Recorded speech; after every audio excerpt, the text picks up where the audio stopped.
അപ്പോ ചിലരൊക്കെ മനസ്സിലാക്കിയത് എന്താണെന്നറിയോ, സൗഹാർദ്ദം വേണമെന്നുണ്ടെങ്കിൽ എല്ലായിടത്തേക്കും പോകണം എന്ന് മാത്രമല്ല, അങ്ങനെ ഓരോ സ്ഥലങ്ങളിലേക്കും പോവുകയാണ്, ഓരോ കേന്ദ്രങ്ങളിലേക്കും പോയിട്ട് എന്താ, നേരത്തെ ഷെയ്ഖ് അനുവാദം കൊടുത്തല്ലോ. എന്താണ് ഷെയ്ഖ് അനുവാദം കൊടുത്തത്? മഞ്ചേശ്വരത്ത് ഉദ്യാവർ മുതൽ എല്ലാ സ്ഥലങ്ങളിലും ആളുകൾ ഇങ്ങനെ പോയിക്കൊണ്ടിരിക്കുകയാണ്. അങ്ങനെ ഷെയ്ഖുനാന്റെ വാക്ക് കേട്ടപ്പോ ശിഷ്യനായ സഖാഫി ആദ്യം തന്നെ അത് ഉദ്ഘാടനം ചെയ്തു. ശിഷ്യനായ സഖാഫി പോവുകയാണ്. കണ്ടോ, മതസൗഹാർദ്ദത്തിന്റെ ഹസ്തവുമായി സഖാഫി സത്രശാലയിൽ. ഇത് മലയാളം മനോരമ റിപ്പോർട്ട് ചെയ്യാണ്. എന്താ ഇതിൽ പറയുന്നത്? ഏറ്റവും വലിയ 8ാം ഭാഗവത തത്വ സമീക്ഷാ സത്രം നടക്കുന്ന പാർലിക്കാട് നൈമിഷാരണ്യത്തിൽ മതസൗഹാർദ്ദത്തിന്റെ സന്ദേശവുമായി സംസ്ഥാന പിന്നോക്ക വിഭാഗ കമ്മീഷൻ അംഗം മുള്ളൂർക്കര മുഹമ്മദ് അലി സഖാഫി എത്തി. കേട്ടോ, മൂപ്പരിന്നിട്ട് അവിടെ സ്വാമിജിയുടെ നേതൃത്വത്തിൽ നടക്കുന്ന സന്ധ്യാനേരത്ത് നടക്കുന്ന നാമസങ്കീർത്തന പരിക്രമത്തിൽ പങ്കെടുത്ത് ശരീരത്തിനും മനസ്സിനും പുത്തൻ ഊർജം കിട്ടി. അതെന്റെ അനുഭവമാണെന്ന് സഖാഫി അഭിപ്രായപ്പെട്ടു. ഇന്നാ ലില്ലാഹി വ ഇന്നാ ഇലൈഹി റാജിഊൻ. ലോകത്ത് അതാ പാമരന്മാരായ ആളുകൾ, പാവങ്ങള്, നമ്മളെ പള്ളിക്കൽ ഒരു മൊലിയരട്ടി വന്നിട്ടുണ്ട്. മൊലിയരട്ടി ഖുർആനൊക്കെ പഠിച്ച് ഹദീസൊക്കെ പഠിച്ച് നമുക്ക് സ്വർഗത്തിലേക്കുള്ള വഴി പറഞ്ഞു തരുമെന്ന് വിചാരിച്ച് ചോറ് കൊടുത്ത്, വസ്ത്രം വാങ്ങിക്കൊടുത്ത്, ശമ്പളം കൊടുത്ത് വളർത്തി ഉണ്ടാക്കിയ മുസ്ലിയാരുകുട്ടി വളർന്ന് വലുതായപ്പോ പറയാണ്, നാമസങ്കീർത്തന കേന്ദ്രങ്ങളിൽ എത്തിയാലേ സമാധാനവും അതുപോലെ തന്നെ ആശ്വാസമൊക്കെ കിട്ടൂ എന്ന് പറഞ്ഞാൽ, ഓ പ്രിയപ്പെട്ട മുസ്ലിമേ, അല്ലാഹു എന്താ പറയുന്നത്? അലാ അറിയണേ, ബിദിക്രില്ല, പടച്ച റബ്ബിനെ കുറിച്ചുള്ള ഓർമ്മയൊന്നുകൊണ്ട് മാത്രമേ തത്മഇന്നുൽ ഖുലൂബ്, ഹൃദയങ്ങൾക്ക് അടക്കം കിട്ടൂ, ഒതുക്കം കിട്ടൂ എന്ന്. അങ്ങനെ സഖാഫി ഉദ്ഘാടനം ചെയ്താൽ പിന്നെ നേതാക്കന്മാർക്കൊക്കെ തോന്നി, അതാ മതാമൃതാനന്ദമയിയുടെ കാൽക്കീഴിലേക്ക് അതാ CM ഇബ്രാഹിം ചെന്നിരിക്കുകയാണ്. ഉപ്പർക്ക് എന്തോ ആവാലോ, കാരണം ഷെയ്ഖുനാന്റെ അടുത്ത ആളാണ്. സുന്നത്ത് ജമാഅത്തിന്റെ ഏറ്റവും വീറുറ്റ ശബ്ദമാണ്, കരുത്തുറ്റ ശബ്ദമാണ് CM ഇബ്രാഹിം എന്ന് സനദൊക്കെ നമ്മുടെ കയ്യിലുണ്ട്. അപ്പോ മൂപ്പര് പിന്നെ ആശീർവാദം തേടാൻ മടിച്ചില്ല. അമ്മയുടെ കേന്ദ്രത്തിൽ പോയിട്ട് ആശീർവാദത്തിന് പോയി. അങ്ങനെ പോകുന്ന പല നേതാക്കന്മാരുണ്ട്, അങ്ങനെ പോകുന്ന രാഷ്ട്രീയ നേതാക്കന്മാർ വരെ ഉണ്ട്. ഇത് ആരെഴുതിയ പുസ്തകാരിയോ? ഇത് റഹ്മത്തുള്ളാഹി ഖാസിമി. ഒരാളുണ്ടല്ലോ, ഖുർആൻ പഠിക്കാൻ പാടില്ല എന്നായിരുന്നു പണ്ടത്തെ അഭിപ്രായം. മൗലൈമാര് ഖുർആൻ ക്ലാസ്സിലാക്കുകയാണ്, ഞങ്ങൾ അതിന് കിട്ടൂല, അവര് പിന്നെ പിഞ്ഞാണത്തിലേ ആക്കുള്ളൂ, അപ്പൊ അവര് ക്ലാസ്സിലാക്കുകയാണെന്ന് പറഞ്ഞ് ഖുർആൻ ക്ലാസ്സുകളെ പരിഹസിച്ചിരുന്ന ഒരു വിഭാഗം ഉണ്ടായിരുന്നു ഇവിടെ. ഇപ്പോ നേരത്തെ എന്റെ സഹോദരൻ സൂചിപ്പിച്ചില്ലേ, ഇവിടെ നമ്മൾ പെരിന്തൽമണ്ണയിൽ ലേണിംഗ് ക്ലാസ് തുടങ്ങിയപ്പോ 500-ലേറെ വിദ്യാർത്ഥികൾ പങ്കെടുത്തു. ആ ഒഴുക്ക് കണ്ട് ഞെട്ടിത്തെരിച്ചതാ ഒരിക്കൽ ഉറക്കത്തില്. ആ ഒഴുക്കിനെ പറ്റി കേട്ടപ്പോ ഒരു ഉറക്കത്തിൽ ഞെട്ടിത്തെറിച്ചതാ. പിന്നെ ഒരു തീരുമാനം എടുത്തു, ഇങ്ങനെ വിട്ടാ പറ്റൂല, ഇങ്ങനെ ആയാ പിന്നെ മൗലൈമാര് മുമ്പ് തന്നെ ആളുകൾ പോയിട്ട് ശരിയായ ഖുർആൻ പഠിക്കൂലേ, അവിടെ നമ്മളൊന്ന് ഖുർആൻ സ്റ്റഡി സെന്റർ, പിന്നെ ഖുർആൻ സ്റ്റഡി സെന്റർ. ആ ഭാഷ പോലും നരകത്തിലെ ഭാഷയാണത്, വേറെ കാര്യം. ഇംഗ്ലീഷ് സംസാരിക്കുന്നത് പോയിട്ട് ശുദ്ധ മലയാളത്തിൽ പഴക്കം പറയുന്നവരുടെ കൂട്ടത്തിൽ നീ ഞങ്ങളെ പെടുത്തല്ല ഇനി എന്ന് പറഞ്ഞ് പാതിരാക്ക് ലേലം വിളിയോടടുത്ത സമയത്ത് പ്രാർത്ഥിച്ചിരുന്ന നാടാ നമ്മുടെ കേരളം. ശുദ്ധ മലയാളം പറയുന്നില്ല, ഇംഗ്ലീഷ്. അന്ന് പണ്ഡിതന്മാർക്ക് പറയേണ്ടി വന്നു, ഇംഗ്ലീഷ് നരകത്തിലെ ഭാഷയാണെങ്കിലും നിങ്ങളൊന്ന് പഠിക്കും കൗമേ, കാരണം നരകത്തിലേക്ക് ഏതായാലും ഈ പോക്ക്, അവിടെ ചെന്നൊരിട്ട് ചൂടുവെള്ളമെങ്കിലും ചോദിക്കണമെങ്കിലും ഇംഗ്ലീഷ് അറിയണ്ടേ എന്ന് പറയേണ്ട ഒരു ഗതികേട് വരെ ഈ രാജ്യത്ത് ഉണ്ടായി. നോക്കൂ നിങ്ങൾ, അവിടുത്തെ അതൊക്കെ ഇപ്പൊ പറഞ്ഞാൽ അവർക്ക് ഓക്കാനം വരും, ഛർദി വരും. അയ്യയ്യേ, ഇതൊന്നും ഞങ്ങൾ പറഞ്ഞിട്ടില്ല, പറഞ്ഞില്ലേന്ന് കിതാബും ഏടൊന്നും വേണ്ട. രാജ്യത്ത് തലനിറച്ച ഏതെങ്കിലും കാരണവന്മാരുണ്ടെങ്കിൽ അവരോടൊന്ന് പോയി ചോദിച്ചാൽ ഉത്തരം റെഡിയായിരിക്കും. അപ്പൊ പ്രിയപ്പെട്ടവരെ, നിങ്ങൾ നോക്കൂ, അങ്ങനെ മൂപ്പരിക്ക് തോന്നി ഇങ്ങനെ വിട്ടാ പറ്റൂല. അങ്ങനെ മൂപ്പര് ഖുർആൻ സ്റ്റഡി സെന്റർക്ക് തുടങ്ങി. അങ്ങനെ മൂപ്പരൊരു ബുക്ക് എഴുതി, ഷിർക്കിന്റെ വിവിധ മുഖങ്ങൾ. ഷിർക്കിന് ഒരുപാട് മുഖമുണ്ട്. പല ആളുകളും പറയാണ്, ലാ ഇലാഹ ഇല്ലല്ലാഹ് എന്നൊരു മുസ്ലിം ചൊല്ലിയാ പിന്നെ ഷിർക്ക് വരികേ മുജാഹിദേ? അങ്ങനെ ഉണ്ടാവോ? അങ്ങനെ സംഭവിക്കോ? ലാ ഇലാഹ ഇല്ലല്ലാഹ് ചൊല്ലിയവരെ ഷിർക്കിന്റെ ആളുകളാണെന്ന് പറയാൻ മുജാഹിദുകൾ തയ്യാറാകുന്നു എന്നാണ് പറഞ്ഞത്, അല്ലേ? എന്നാൽ ഇയാളിതിൽ പറയുന്നത് എന്താണെന്നറിയോ? കേട്ടോ നിങ്ങൾ, എല്ലാ ആളുകളും ഇപ്പൊ എവിടുക്കാ പോകുന്നത്? ആളുകൾ ഇപ്പൊ പോകുന്നത് എങ്ങോട്ടാണ് എന്ന് വളരെ കൃത്യമായിട്ട് ഈ പുസ്തകത്തിൽ പറയാണ്. എന്താ പറയുന്നത്? അവര് പറയുന്നത്, ഇന്നാളുകൾ ആഗ്രഹ സഫലീകരണത്തിന് വേണ്ടി, പ്രയാസങ്ങളും പ്രശ്നങ്ങളും ഒക്കെ തീർക്കാൻ വേണ്ടിയിട്ട് ആളുകളൊന്ന് പോകുന്ന കേന്ദ്രം ഏതാണെന്നാണ് പരിചയപ്പെടുത്തുന്നത്. ശരിക്ക് കേട്ടോളൂ, മുസ്ലിങ്ങളിൽപ്പെട്ട സാധാരണക്കാര് മാത്രമല്ല. ഇയാൾ പറയുകയാണ്, ഹെഡിങ് എന്താണ്? നേതാക്കൾ വരെ ശിർക്കിന്റെ കേന്ദ്രങ്ങളിൽ. ഹെഡിങ് ആണ്. ഇനി കേട്ടോ, മുസ്ലിങ്ങളിൽപ്പെട്ട സാധാരണക്കാര് മാത്രമല്ല. അപ്പൊ ആ വരിയിൽ നിന്ന് തന്നെ ഒരു കാര്യം മനസ്സിലായി, മുസ്ലിമീങ്ങളിലെ സാധാരണ ജനങ്ങൾ ശിർക്കിലേക്ക് പോകുന്നുണ്ട്. അതയാൾ സമ്മതിച്ചു. പിന്നെ പറയാണ്, മുസ്ലിങ്ങളിൽപ്പെട്ട സാധാരണക്കാര് മാത്രമല്ല, തങ്ങളുടെ സമുദായ രക്ഷകരെന്ന് അവകാശപ്പെടുന്ന രാഷ്ട്രീയക്കാരും പ്രമാണിമാരും പൗരപ്രമുഖരും വരെ ശിർക്കിന്റെ കേന്ദ്രങ്ങളിലേക്ക് ചേക്കേറുന്നു. മന്ത്രിമാരും ജനപ്രതിനിധികളും അവരുടെ ആശ്രമത്തിലെ എച്ചിലുകൾക്കായി പാത്തും പതുങ്ങിയും നടക്കുന്നു. ആൾദൈവ മഠങ്ങളിൽ അന്തിയുറങ്ങുന്ന രാഷ്ട്രീയക്കാർ അവരുടെ ഘോഷപരിപാടികൾക്കും ഉത്സവങ്ങൾക്കും ഔദ്യോഗിക അവധികളും ട്രെയിനുകളിൽ പ്രത്യേക കൺസെഷനുകളും അനുവദിക്കുന്നു. ഇത് മൂപ്പർക്ക് വലിയ പ്രയാസം. മൂപ്പര് എല്ലായിടത്തും അങ്ങട്ടാ എണ്ണ, മറ്റേ മഠം. നമ്മൾ പറയുന്നത് അത് മാത്രല്ല, നിങ്ങൾക്ക് ആ വർഗീയതയൊന്നും നമ്മൾ സമ്മതിക്കൂല. അവിടേക്ക് മാത്രല്ല ശിർക്കിന്റെ കേന്ദ്രങ്ങള്, നിങ്ങൾ ഉണ്ടാക്കിയ ദർഗകളും മഖാമുകളും നിങ്ങളുടെ അത്തരത്തിലുള്ള കേന്ദ്രങ്ങളും കൂടി ആ പട്ടികയിൽ എന്നാണ്. അത് പറയാൻ നിങ്ങൾക്ക് ധൈര്യം ഉണ്ടാവില്ല. എന്താ തുറന്നാണ് പറഞ്ഞാൽ, നോമിനേഷൻ കൊടുക്കണം എന്നുണ്ടെങ്കിൽ ദർഗയിൽ പോയിട്ട് പൊരുത്തം വേണല്ലേ, ഗുരുത്തം വേണല്ലേ? എന്തേ പറയാത്തത്? എന്തേ രാഷ്ട്രീയ നേതാക്കളും പ്രമാണികളും മഠങ്ങളിലും ചർച്ചകളിലും മാത്രം പോകുന്നത് പറയുന്നത്? അവിടെ മാത്രല്ല, സമാധാനം കിട്ടാൻ എല്ലാ സ്ഥലങ്ങളിലും പോകണമെന്നാണ്. നിങ്ങൾ നോക്കൂ, ഇത് നിങ്ങൾ ജനങ്ങൾക്ക് പഠിപ്പിച്ചു കൊടുത്തപ്പോ അടുത്ത ഹെഡിങ് നോക്ക്, മതത്തിന്റെ വേലിക്കെട്ടുകളില്ലാതെ ഇതാ നേർച്ച സമർപ്പിച്ചു. ഇവർ നേർച്ച സമർപ്പിച്ചു. കേട്ടോ നിങ്ങൾ, ആരാധനാലയ തർക്കത്തിൽ രാജ്യം മുഴുവൻ മുൾമുനയിൽ നിൽക്കുമ്പോൾ ഇങ്ങ് ഉത്തര മലബാറിലെ ആരാധനാലയത്തിൽ ഹിന്ദു മതസ്ഥരും മുസ്ലിങ്ങളും ഒറ്റ മനസ്സോടെ തങ്ങളുടെ രക്ഷകനെ പ്രാർത്ഥിച്ച് മതസൗഹാർദ്ദത്തിന്റെ ഉത്തമ മാതൃക തീർക്കുന്നു. നോക്കണം നിങ്ങൾ, കണ്ടോ? അവിടെ പോയിട്ട് ഹിന്ദു മുസ്ലിം ഒരുപോലെ അവരുടെ രക്ഷകനായിട്ട് അവിടെ മറവട്ടയാളോട് പ്രാർത്ഥിക്കുകയാണ്, ബീവിയോട്, തങ്ങളോട്. നോക്കണം, ഇത് സമാധാനത്തിന്റെ മാർഗ. പ്രിയപ്പെട്ടവരെ, ഇതാ മുജാഹിദ് പ്രസ്ഥാനം പറയുന്നത്. റബ്ബിൽ നിന്ന് വിട്ടാ പിന്നെ എവിടെയാ പോകുക എന്നറിയൂല. മാത്രല്ല, കേട്ടോ, അടുത്ത റിപ്പോർട്ട് മാതൃഭൂമിയിൽ, വേദനയും കഷ്ടപ്പാടുകളും കണ്ണീരോടെ പറയാനും അനുഗ്രഹം തേടി സംതൃപ്തി അടയാനും എത്തുന്ന തട്ടമിട്ട മുസ്ലിം സ്ത്രീകൾ ഇവിടത്തെ സ്ഥിരം കാഴ്ചയാണ്. എവിടെയാണ് പറയുന്നത്? കൂർമ്പ ഭഗവതിയുടെ മുഖ്യ പ്രതിഷ്ഠയുടെ മുമ്പിലെ കാര്യമാ പറയുന്നത്. തട്ടമിട്ട ഉമ്മമാരി കണ്ണീരൊഴുക്കി പ്രാർത്ഥിക്കാൻ അവിടെയാണ് എത്തുന്നത് എന്ന് നോക്കൂ നിങ്ങൾ. പ്രിയപ്പെട്ടവരെ, ഇനിയും കണ്ടോ നിങ്ങൾ, ഒരു രാഷ്ട്രീയ നേതാവ് എഴുതുന്നത്, ഒരു രാഷ്ട്രീയ നേതാവ് സ്ഥാനാർത്ഥിയൊക്കെയായിട്ട് ജയിക്കും, MP ആവും എന്നൊക്കെ പറഞ്ഞിട്ട് ഒരാൾ നിന്നല്ലോ. മൂപ്പര് എഴുതേണ്. മൂപ്പര് പറയുന്നത് എന്താണെന്നറിയങ്ങള്? രാജ്യത്തുള്ള എല്ലാ രാഷ്ട്രീയ നേതാക്കന്മാരെയും ശിർക്കിലേക്ക് വലിച്ചു കൊണ്ടുവരാൻ, അവരുടെ എല്ലാ അന്ധവിശ്വാസങ്ങളെയും ഇറക്കിട്ടുറപ്പിക്കാൻ മൂപ്പര് പറയാണ്, എഴുതാണ്. നമ്മൾ രണ്ടത്താണിക്കാരൻ ഒരു ഡോക്ടർ ഉണ്ടല്ലോ, ഡോക്ടർ എന്ന് പറയുന്നയാള്, അയാൾ എഴുതുകയാണ്. കേട്ടോളി, ആളെ തിരിയാൻ വേണ്ടിയാ പറയുന്നത്. കാടടക്കി വെടിവെക്കുണ്ടല്ലോ, എഴുതിയോനെ പറഞ്ഞാൽ മതിയല്ലോ എന്നുള്ള നിലക്കാണ് ആളെ പറയുന്നത്. കേട്ടോളൂ, എന്താ എഴുതിയത്? ഹംസാക്ക പണ്ട് നിലമ്പൂരിലും ഈട മഞ്ചേരിയിലും ജയിച്ചു കയറിയത് മാലവാടിയും മുഹീദ്ദീൻ ശൈഖിനെ വിളിച്ചുമാണെന്ന് നമുക്ക് തെളിവുണ്ടല്ലോ. കേട്ടോ, മുഹീദ്ദീൻ ശൈഖിനെ വിളിക്കാനുള്ള തെളിവെന്താ? ഹംസാക്ക ജയിച്ചില്ലേ, മഞ്ചേരി ജയിച്ചില്ലേ, അപ്പൊ തോറ്റതോ ആരെ വിളിച്ച്? അത് അവർക്ക് അറിയില്ല, അതറിയില്ല. അവിടെ ഇവിടെയൊക്കെ ജയിച്ചത് മാലപാടിയിട്ട്. മാത്രല്ല അവസാനം എന്താ പറയുന്നറിയോ? ഇപ്പൊ സർക്കാർ തലത്തിലാണ് മുഹീദ്ദീൻ ശൈഖിന്റെ ആണ്ട് കഴിച്ചത്. ചിദാനന്ദൻ സാറും എല്ലാവരും കൂടിയാണ് ഇപ്പോ മുഹീദ്ദീൻ മാലിന്റെ ആണ്ട് കഴിച്ചത് എന്നാണ് മൂപ്പര് പറയുന്നത്. മാത്രല്ല, അതുകൊണ്ട് ഇപ്പോ മുഹീദ്ദീൻ ശൈഖിന് വലിയ സന്തോഷം ഇപ്പൊ ഖബറിൽ. കാരണം എന്താ? ഇവിടുത്തെ സർക്കാരിന്റെ ആണ്ടാഘോഷിക്കുന്നുണ്ട്. അതുപോലെ തന്നെ തങ്ങന്മാരൊക്കെ വലിയ സന്തോഷത്തിലാണ്, എല്ലാവരും വലിയ സന്തോഷത്തിലാണ്. അവസാനം രണ്ടത്താണിക്കാരൻ പറയാണ്, ശൈഖുമാരൊക്കെ പ്രാർത്ഥിക്കട്ടെ. ആരോടൊന്നും പറയില്ല, ശൈഖുമാരൊക്കെ പ്രാർത്ഥിക്കട്ടെ, അവരെ വിളിച്ച് നമുക്കും പ്രാർത്ഥിക്കാം. ശൈഖുമാരുടെ കാരുണ്യത്തിലൂടെ മുസ്ലിമെ ഒരു മുസ്ലിമിന്റെ തൂലികയിൽ നിന്ന് വിസർജിച്ച വരികളാ കൽപ്പിക്കുന്നത്. ഒരു മുസ്ലിമിന്റെ നാവിലൂടെ തൂലികയിലൂടെ വരാവുന്ന വാക്കുകളാണോ എന്ന് നെഞ്ചത്ത് കൈവച്ചുകൊണ്ട് അല്ലാഹു അക്ബർ ലാ ഇലാഹ ഇല്ലല്ലാഹ് ചൊല്ലുന്ന മുസ്ലിമെ 100 ആവർത്തി മനസ്സിനോട് ചോദിക്കേ, എന്താണ് അയാൾ പറയുന്നത്? ശൈഖുമാർ ഷെയ്ഖുമാരുടെ കാരുണ്യത്തിലൂടെ നമ്മുടെ കാര്യങ്ങൾ സാഫല്യമാകട്ടെ. നമുക്ക് ഷെയ്ഖുമാരിങ്ങനെ പ്രാർത്ഥിക്കട്ടെ, നമുക്ക് ഷെയ്ഖുമാരോട് പ്രാർത്ഥിക്കാം.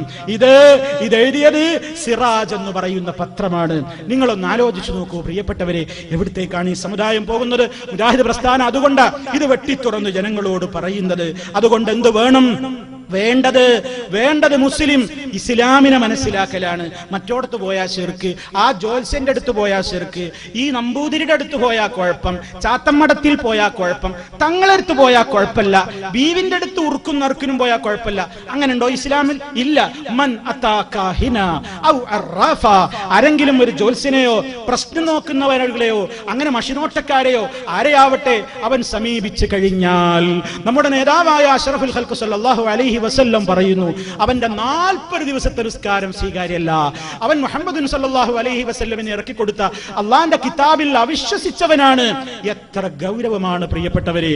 ഇങ്ങനെ സമൂഹത്തിന്റെ മുമ്പിലേക്ക് ഇങ്ങനെ ജ്യോതിഷികൾ, ജ്യോത്സ്യന്മാർ, അത് അറബി മാന്ത്രികായ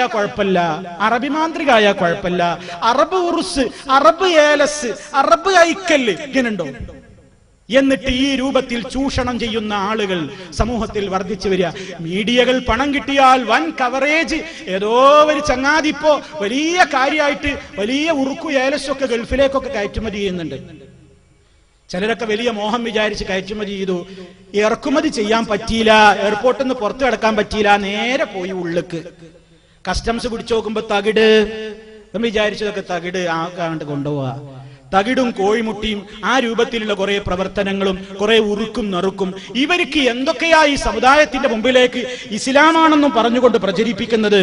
ഇസ്ലാമാണെന്നും പറഞ്ഞുകൊണ്ട് കണ്ടോ തലേക്കെട്ടും താടിയൊക്കെ ഉള്ള മുസ്ലിയാക്കന്മാര്. തലേക്കെട്ടിന്റെ വെണ്മക്ക് കുറവുണ്ടോ? താടിയുടെ നീളത്തിന് കുറവുണ്ടോ? ഒക്കെ നല്ല ആ രൂപത്തിലൊക്കെ ചെയ്തിട്ട് ഈ സമൂഹത്തിന്റെ മുമ്പിലേക്ക് ഇറക്കി വിട്ടൊരു പുസ്തകം നോക്കൂ നിങ്ങൾ. ഇതിൽ എന്താ പറയുന്നതെന്നറിയോ? ഇതില് എന്തൊക്കെ കാര്യങ്ങൾക്ക് വേണ്ടിയിട്ടാ അവരെ പരിപാടികള്? കച്ചവട പുരോഗതിക്ക് എന്ത് വേണം? അന്ന് ഇട്ട കോഴിമുട്ടയിൽ കേട്ടോ, അന്നിട്ട കോഴിമുട്ട ഇന്നലത്തെ പറ്റൂല, ഫ്രഷ് ഇന്നത്തെ. അന്ന് ഇട്ട കോഴിമുട്ടയിൽ മുകളിൽ കൊടുത്ത തക്സീർ എഴുതി കടയിൽ വെക്കുക, മുസമ്മിൽ ഓതുകയും ചെയ്യുക, അത്ഭുതം കാണാം. ഏതാ മുട്ടമ്മൽ എഴുതേണ്ടത്? ഇത് ഒരു കളം. ആ കളത്തിൽ ഇങ്ങനെ 207, 214, 209, 208, 210, 212, 211, 206, 213, പിന്നെ കാ 4 പുറം ഒരു സ്റ്റാറും ഒരു ചിഹ്നവും. ഏത് രാഷ്ട്രീയ പാർട്ടിക്കാരന്റെ ചിഹ്നാവോ? ജമാഅത്തേർക്ക് പലയിടത്തും കണ്ണടയിരുന്നു. ഇത് അതുമല്ല. ഇതേതാ ചിഹ്നെന്നും അറിയില്ല, ഏതാണെന്നും അറിയില്ല. ഇത് ആ രൂപത്തിലുള്ള ഒരു പരിപാടി. പിന്നെ ഓരോന്നിനും ഇവർക്ക് ഇതൊക്കെ എഴുതിയിട്ട് അങ്ങോട്ട് ഗൾഫിൽ കൊണ്ടുവരും. മന്ത്രിമാരുടെ അടുക്കൽ നിന്ന് കാര്യം നേടാൻ. നിങ്ങളൊന്ന് ആലോചിച്ച് നോക്കണേ, ഈ സമൂഹേ ഇവര് പഠിപ്പിക്കണം. മന്ത്രിമാരുടെ അടുക്കുന്ന കാര്യം നേടാൻ എന്താ വേണ്ടത്?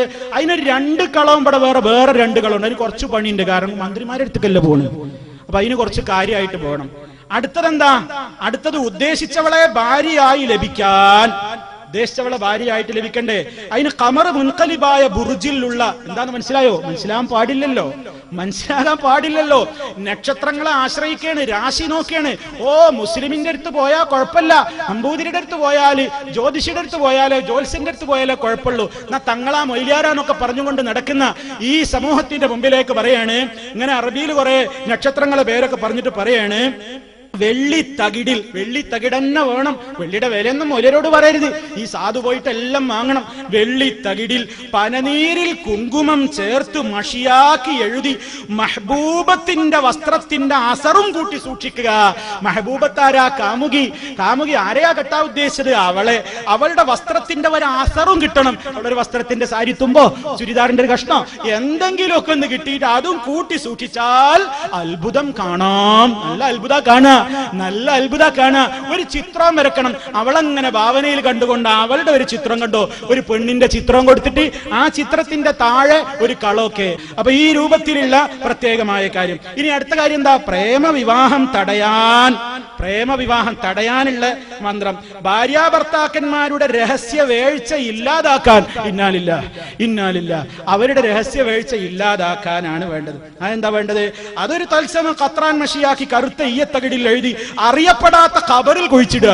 ഈ മനുഷ്യനോട് ഒരു ആയത്തോതി പറഞ്ഞു കൊടുത്ത പോരെ? അറിയപ്പെടാത്ത ഖബറിൽ പോയിട്ട് ഇത് എവിടെ ആര് കാണാനാ? അറിയപ്പെടാത്ത ഖബറിൽ ഇവരോരോ പരിപാടി ഇസ്മിന്റെ പണിയൊക്കെ കോഴിമുട്ടമ്മലും വെള്ളരിക്കമ്മലും കരിക്കുമ്മലൊക്കെ എഴുതിയിട്ട് പാതിരാക്ക് ഖബർ ഏതെങ്കിലും മക്ബറയിൽ പോയിട്ട് പള്ളിക്കാട്ട് പോയിട്ട് ഏതെങ്കിലും ഖബർ മാന്തിയിട്ട് അതിലിട്ട് തിരിച്ചു പോരും. ഇവരുടെ ഷർറിൽ നിന്ന് ഈ സമുദായത്തെ അള്ളാഹു കാത്തു രക്ഷിക്കുമാറാകട്ടെ. നല്ല മനസ്സ് ഈ സമൂഹത്തിന് അള്ളാഹു നൽകുമാറാകട്ടെ. ദുആ ചെയ്യുക പ്രിയപ്പെട്ടവരെ. അള്ളാഹു നമ്മുടെ ദുആ സ്വീകരിച്ച് ഒരാളെങ്കിലും സന്മാർഗത്തിലായാൽ ഈ ലോകം മുഴുവൻ വെട്ടിപ്പിടിക്കുന്നതിനേക്കാളും പ്രിയപ്പെട്ടവരെ ആത്മാർത്ഥമായി പറയട്ടെ, നമ്മുടെ ലക്ഷ്യം അതാണ്. ഒരാളെങ്കിലും ഈ ഷർറിൽ നിന്ന് രക്ഷപ്പെടട്ടെ, ഒരാളെങ്കിലും ഈ സമുദായത്തെ ദുഷിപ്പിക്കുന്നവന്മാരുടെ ഷർറിൽ നിന്ന് രക്ഷപ്പെടട്ടെ, അവരെ അള്ളാഹ് നന്നാക്കട്ടെ എന്ന് പ്രാർത്ഥിക്കുമ്പോൾ അവരെ അള്ളാഹ് ഇതിനെ നന്നാക്കാൻ തീരുമാനിച്ചിട്ടില്ലെങ്കിൽ അവർ മുഖേനയുള്ള ഷർറിൽ നിന്ന് ഈ സമുദായത്തെ റബ്ബ് കാക്കട്ടെ എന്ന് പ്രാർത്ഥിക്കണേ ഉമ്മമാരെ, പ്രാർത്ഥിക്കണം സഹോദരന്മാരെ. എനിക്കട്ടോ ഇനി പിന്നെ പറയുന്നത് എന്താണ്? വശീകരണ മന്ത്രം. വശീകരണ മന്ത്രം ഇഷ്ടപ്പെട്ടവളെ വശീകരിക്കാനും അതുപോലെ തന്നെ ഇന്റർവ്യൂവിന് പോകുന്നവർക്ക് നാട് വിട്ടുപോയവനെ വരുത്താൻ, അവിഹിത വിവാഹത്തെ വേർപിരിക്കാൻ, ബ്രഹ്മരക്ഷസുകളുടെ ഉപദ്രവത്തിന്, നഷ്ടപ്പെട്ട സാധനങ്ങൾ തിരിച്ചു കിട്ടാൻ, തെറ്റിപ്പിരിഞ്ഞ ഭാര്യാഭർത്താക്കന്മാരെ ഒന്നിപ്പിക്കാൻ, ഉദ്ദേശിച്ചവളെ ഭാര്യയായി കിട്ടാൻ, ഉദ്ദേശിച്ചവനെ ഭർത്താവായി കിട്ടാൻ, ബിസിനസിൽ ചതിച്ചവനെ പാഠം പഠിപ്പിക്കാൻ, ഇങ്ങനെ ഒരു 100 കൂട്ടം കാര്യങ്ങൾക്ക് വേണ്ടി അതാ മന്ത്രമെന്ന പേരിൽ, തൽസമാത്ത് എന്ന പേരിൽ, ഇസ്മിന്റെ പണി എന്ന പേരിൽ മുസ്ലിയാക്കന്മാര് വലവീശി കാത്തിരിക്കുന്നു. പെട്ടുപോകല്ല ഉമ്മമാരെ, പെട്ടുപോകല്ല മുസ്ലിമേ. നീ കഷ്ടപ്പെട്ട് നിസ്കരിക്കുന്ന നിസ്കാരം, നീ കഷ്ടപ്പെട്ട് നോമ്പെടുക്കുന്ന നോമ്പുകൾ, നീ ചെലവഴിച്ച് ഹജ്ജിന് പോയിട്ടുണ്ടെങ്കിൽ ആ ഹജ്ജടക്കമുള്ള സർവ്വ അമലുകളെയും ബാത്തിലാക്കാൻ ഈ സമുദായത്തിലതാ, ഈ സമുദായത്തിന്റെ പേരിൽ ആളുണ്ട് കേട്ടോ. അവരെ സൂക്ഷിച്ചോ.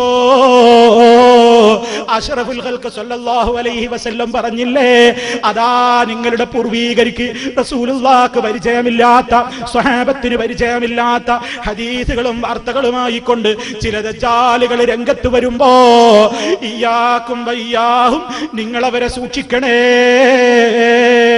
ലാ യുദില്ലൂനക്കും അവർ നിങ്ങളെ പഴപ്പിക്കാതെ നോക്കണേ. വലാ യുഫ്തിരൂനക്കും അവർ നിങ്ങളെ ഫിത്നയിലകപ്പെടുത്താതെ നോക്കണേ മുസ്ലിമേ. കാരുണ്യത്തിന്റെ പ്രവാചകനായ മുഹമ്മദുർ റസൂലുള്ളാഹി നമ്മളോട് നൽകിയ വസിയ്യത്ത് സാന്ദർഭികമായി ഓർമ്മപ്പെടുത്തുന്നു. ഇത് പറയുമ്പോ ചില ആളുകൾക്കൊരു സംശയം, നിങ്ങൾ അങ്ങനെയൊക്കെ പറയും, നിങ്ങൾ മന്ത്രമില്ലാത്ത കൂട്ടരല്ലേ, നിങ്ങൾക്ക് മന്ത്രമില്ലല്ലോ, നിങ്ങൾ മന്ത്രത്തിനെതിരല്ലേ. ആര് പറഞ്ഞു സഹോദരാ ഞങ്ങൾക്ക് മന്ത്രമില്ലെന്ന്? ഞങ്ങൾക്ക് മന്ത്രമില്ലെന്ന് ആര് പറഞ്ഞു? നേതാവായ മുഹമ്മദുർ റസൂലുള്ളാഹി ഈ ലോകത്തിന്റെ മുമ്പിൽ പഠിപ്പിച്ച മന്ത്രങ്ങൾ അത് മുജാഹിദുകൾ നിർവഹിക്കുന്നു. അവിടുത്തേക്ക് രോഗം വന്നപ്പോ അവിടുന്ന് തന്റെ ശരീരത്തിലേക്കതാ സൂറത്തുൽ ഇഖ്ലാസ് ഓതിയിട്ടുണ്ട്. ഖുൽ ഹുവല്ലാഹു അഹദ്, ഖുൽ അഊദു ബിറബ്ബിൽ ഫലഖ്, ഖുൽ അഊദു ബിറബ്ബിൻ നാസ്. അതോതിക്കൊണ്ട് അവിടുത്തെ കൈകളിൽ ഊതിയിട്ടുണ്ട്, ശരീരത്തിൽ തടവിയിട്ടുണ്ട്, വേദനയ്ക്ക് ആശ്വാസം റബ്ബിനോട് തേടിയിട്ടുണ്ട്. അത് മന്ത്രമല്ലേ? ഇഖ്ലാസ് ഓതി മന്ത്രിക്കലല്ലേ? ഖുൽ അഊദു ബിറബ്ബിൽ ഫലഖ് ഓതി മന്ത്രിക്കലല്ലേ? സൂറത്തുൻ നാസ് ഓതി മന്ത്രിക്കലല്ലേ? നമ്മുടെ ഉമ്മയായ അല്ലാഹുവിന്റെ റസൂലിന്റെ പ്രിയപ്പെട്ട ഭാര്യയായ ആയിഷ റളിയല്ലാഹു അൻഹാ റസൂൽ സല്ലല്ലാഹു അലൈഹി വസല്ലമിന്റെ വഫാത്തിന്റെ നേരത്ത് അവിടുന്ന് രോഗിയായി കിടക്കുമ്പോ അവിടുത്തേക്ക് കൈകൊണ്ട് അതാ ഇങ്ങനെ കൃത്യമായിട്ട് ഇഖ്ലാസും മുഅവ്വദതൈനിയുമൊന്നും ഓതാനുള്ള ആരോഗ്യം പോലും ഇല്ലാതെ പ്രയാസപ്പെട്ട നേരത്ത് മഹദിയായ നമ്മുടെ ഉമ്മ ആയിഷ റളിയല്ലാഹു അൻഹാ ഈ 3 സൂറത്തും ഓതിയിട്ടില്ലേ? അവിടുത്തെ കൈകൾ കൊണ്ട് തടവി കൊടുത്തിട്ടില്ലേ? നിങ്ങൾ ചിന്തിക്കൂ, ആരാണ് ഈ മന്ത്രത്തെ എതിർത്തത്? ഓ സർവ്വ മുജാഹിദുകളും ഇന്നും ചെയ്യുന്നില്ലേ? ഉറങ്ങാൻ കിടക്കുന്ന നേരത്തതാ ഉളുവോടുകൂടി കിടപ്പറയിൽ പോയി കിടക്കുന്ന നേരത്ത് ഇരു കൈകളും കൂട്ടിപ്പിടിച്ചുകൊണ്ട് ഖുൽ ഹുവല്ലയും ഖുൽ അഊദു ബിറബ്ബിൽ ഫലഖും ഖുൽ അഊദു ബിറബ്ബിൻ നാസും ആ കൈകളിലേക്ക് ഊതിയിട്ട് ഓതുന്നില്ലേ? ആ കൈകൾ കൊണ്ട് തല മുതൽ ശരീരത്തിന്റെ എല്ലാ ഭാഗങ്ങളും തടവിയിട്ടല്ലേ കിടക്കേണ്ടത്? ഉമ്മമാരത് മക്കൾക്ക് ചെയ്തു കൊടുക്കുന്നില്ലേ? ഉപ്പമാരത് മനസ്സിലാക്കി ഇല്ലാതാക്കിയിട്ടില്ലേ? നമ്മുടെ കുടുംബങ്ങളിൽ അത് നിലനിൽക്കുന്നില്ലേ? അതുകൊണ്ടും തീർന്നുപോ. രോഗം വന്നു കഴിഞ്ഞാൽ പുന്നാര നേതാവായ റസൂലുള്ള എന്താ പറയുന്നത്? വേദനയുണ്ടോ മുസ്ലിമേ നിനക്ക്? ആണാവട്ടെ പെണ്ണാവട്ടെ, നിനക്ക് ശരീരത്തിൽ വേദനയുണ്ടോ? വേദനയുണ്ടെങ്കിൽ മുസ്ലിമേ പഠിച്ചു വെച്ചോ. കാരുണ്യത്തിന്റെ നേതാവ് റഹ്മത്തുൽ ലിൽ ആലമീൻ മുഹമ്മദുർ റസൂലുള്ളാഹി നമ്മോട് പറയുകയാണ്, വേദനയുണ്ടോ മുസ്ലിമേ? എങ്കിൽ വേദനയുള്ള ശരീരത്തിന്റെ വേദനയുള്ള ഭാഗത്ത് നിന്റെ കൈവച്ചോ. എന്നിട്ട് ഖുൽ ബിസ്മില്ലാഹി സലാസ മർറാത്ത്, 3 തവണ ബിസ്മില്ല ചൊല്ലിക്കോ. ഈ ശബ്ദം ശ്രവിക്കുന്ന മുഴുവൻ മുസ്ലിമീങ്ങളോടും പറയുകയാണ്, ഈ ചികിത്സ ഫലത്തിൽ വന്നിട്ടിക്കോ. വേദന വരുന്ന ഭാഗത്ത് ശരീരത്തിൽ കൈവച്ചോ. മന്ത്രമില്ലെന്ന് നിങ്ങൾ ആക്ഷേപിക്കുന്ന മുജാഹിദാണ് ഈ പറയുന്നത്. മന്ത്രമില്ലെന്ന് നിങ്ങൾ ആക്ഷേപിക്കുന്ന മുജാഹിദുകളാണ് ഈ കേൾക്കുന്നത്. പഠിച്ചു വെച്ചോ. നിങ്ങൾ പറയുന്ന തകിട് ഞങ്ങൾക്ക് ആവശ്യമില്ല. മന്ത്രത്തിന് നിങ്ങൾ പറയുന്ന ചരട് ഞങ്ങൾക്ക് വേണ്ട. നിങ്ങൾ പറയുന്ന എന്നിട്ട കോഴിമുട്ടയോ പഴക്കമുള്ള കോഴിമുട്ടയോ പുതുകോഴിമുട്ടയോ ഞങ്ങൾക്ക് വേണ്ട. പ്ലേറ്റ് വേണ്ട, നൂല് വേണ്ട, ചരട് വേണ്ട. ഞങ്ങളുടെ നേതാവതൊന്നും മന്ത്രത്തിന് ഉപയോഗപ്പെടുത്തിയിട്ടില്ല. അവിടുന്ന് ഞങ്ങൾക്കത് കാണിച്ചു തന്നിട്ടില്ല. ആ നേതാവാണ് പറയുന്നത്, വേദന വരുമ്പോൾ നിന്റെ ശരീരത്തിൽ വേദന വരുന്ന ഭാഗത്ത് കൈവച്ചുകൊണ്ട് 3 തവണ ബിസ്മില്ല ചൊല്ലിക്കോ. പിന്നീട് എന്താ പറയേണ്ടത്? 7 തവണ താഴെ പറയുന്ന മന്ത്രം ഉച്ചരിച്ചോളൂ. അഊദു ബില്ലാഹി വഖുദ്റതിഹി മിൻ ശർരി മാ ജിദു വഹാദിർ. അഊദു ബില്ലാഹ്, അല്ലാഹുവിനോട് ഞാൻ അഭയം ചോദിക്കുകയാണ്.